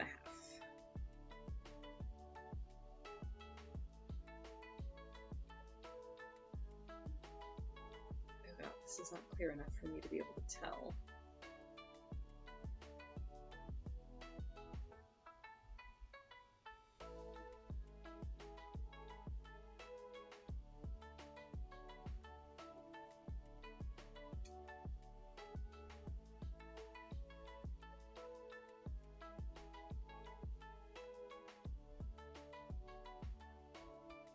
Okay. Oh, neat. It's a 3-inch post-it pad. Duh. Oh, Randus has redeemed a stretch and a hydrate. Excellent. Thank you. Everyone else also stretch. Grab a drink if you haven't. Thank you. I will drink my water.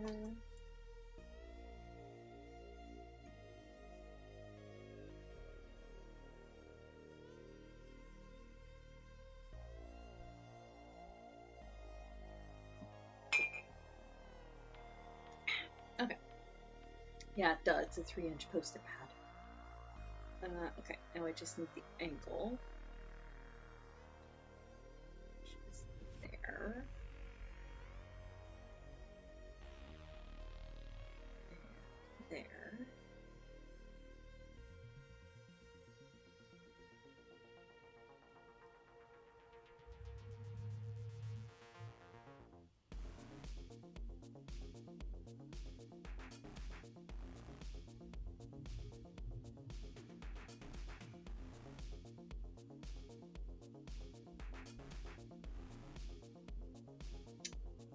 Get 2 out of this page. I mean, I guess that's what I get for using post-its. as opposed to actual paper.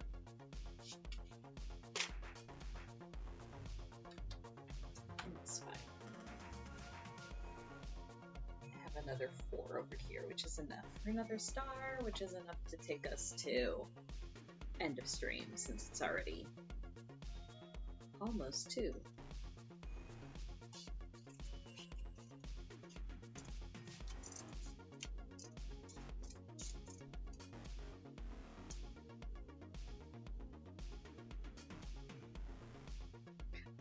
And so for those that weren't here earlier in stream, on Tuesday, I am planning to...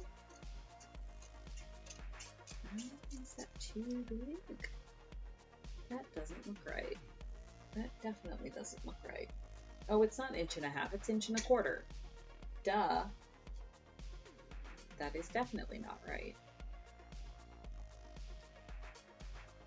Yep. Sure isn't. That's fine. I am planning to stream Island Sanctuary on Tuesday.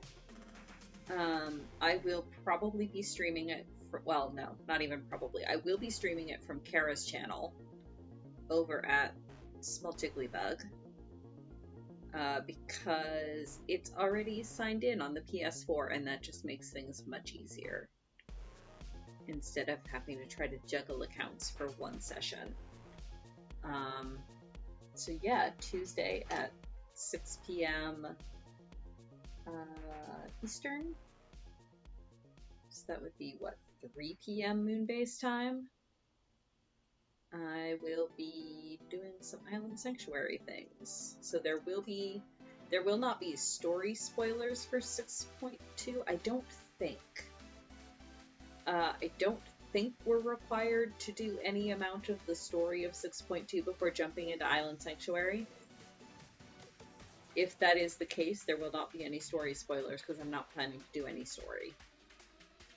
Unless it is required of me to unlock the island. There will, however, be spoilers for the island. So, that's the plan for Tuesday. Believe you. Yeah, so it unlocks in Charlayan. Yeah, 6.0 I think is the only thing required. I don't think it requires any amount of 6.2, so there will not be any 6.2 story spoilers, is what I meant. I'm not planning to do any of the new story stuff on stream. So if you want to remain unspoiled for 6.2, as far as MSQ goes, you are safe to tune in. But I will be tootling around on the island. And probably cooing about how adorable it is.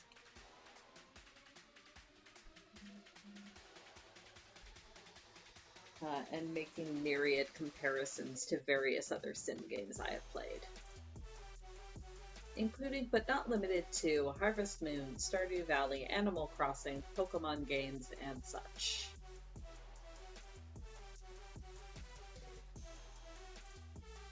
Yep. Yep.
You know, I should actually play a Rune Factory game at some point again.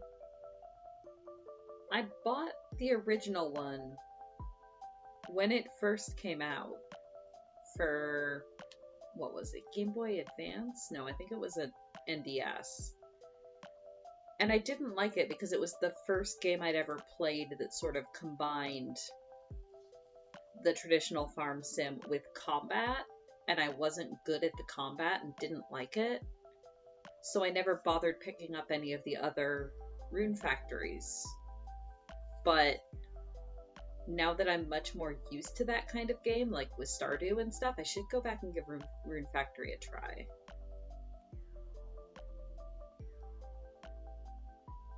Oh, well, yeah. I'm definitely still keeping my channel divinity a secret because that is badass and awesome.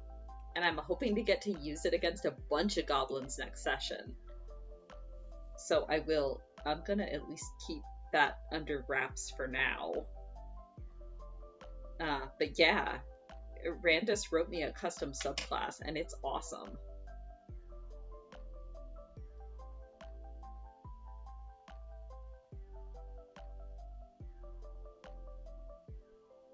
But yeah, they're up to like Rune Factory 5 now, I think. I should pick up 4 or 5 and give it a try now that I'm better at button punch combat, which I really wasn't back when the first one came out. Because I really liked the art style of it. And I even, like, I don't remember much of the storyline, but I remember liking the storyline.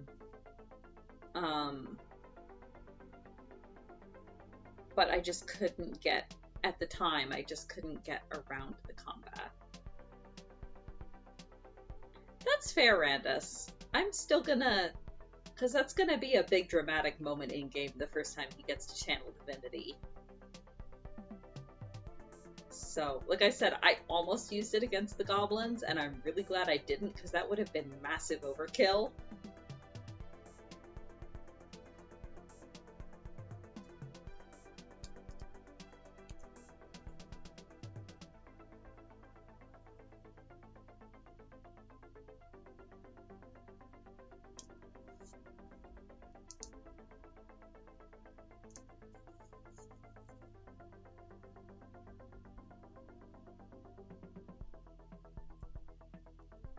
Because I feel like it's the sort of thing where Bram can kind of feel that he's got these new abilities and that he's now, you know, in closer step with Bahamut, but he doesn't quite know, I don't think he quite knows what they do yet. So I think it's gonna surprise him a little bit too, where he'll get to a point where he's like, well, I don't know what else to do, I'm gonna open myself up to this new power, and then stuff. And it'll kind of surprise him too. Because it's not like there's a manual for this sort of thing.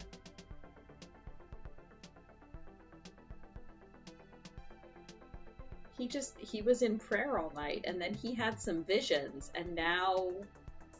Yeah, exactly. Where the hell did that come from?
Cool. Gosh, already?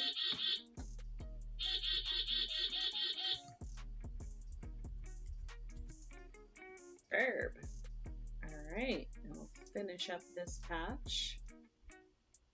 And seeing as it is 2 o'clock,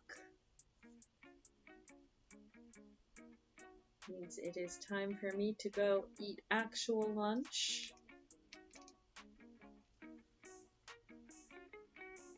And for you guys to go see Julie. Thought I saw the go live notification.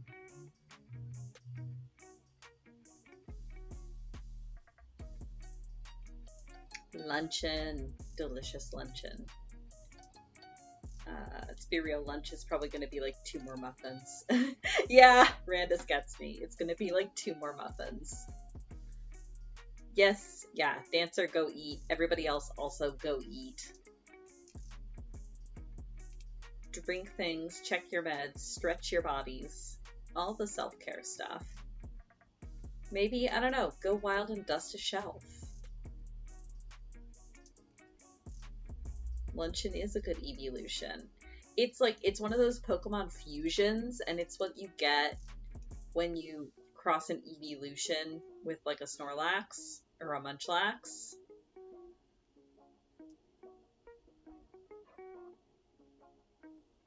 An Eevee that looks like a sandwich. Yeah! Oh no. Hopebot knows us. Hopebot's got our number. Ah, Luncheon is Eevee plus the, the Vanillite line. Could be, could be.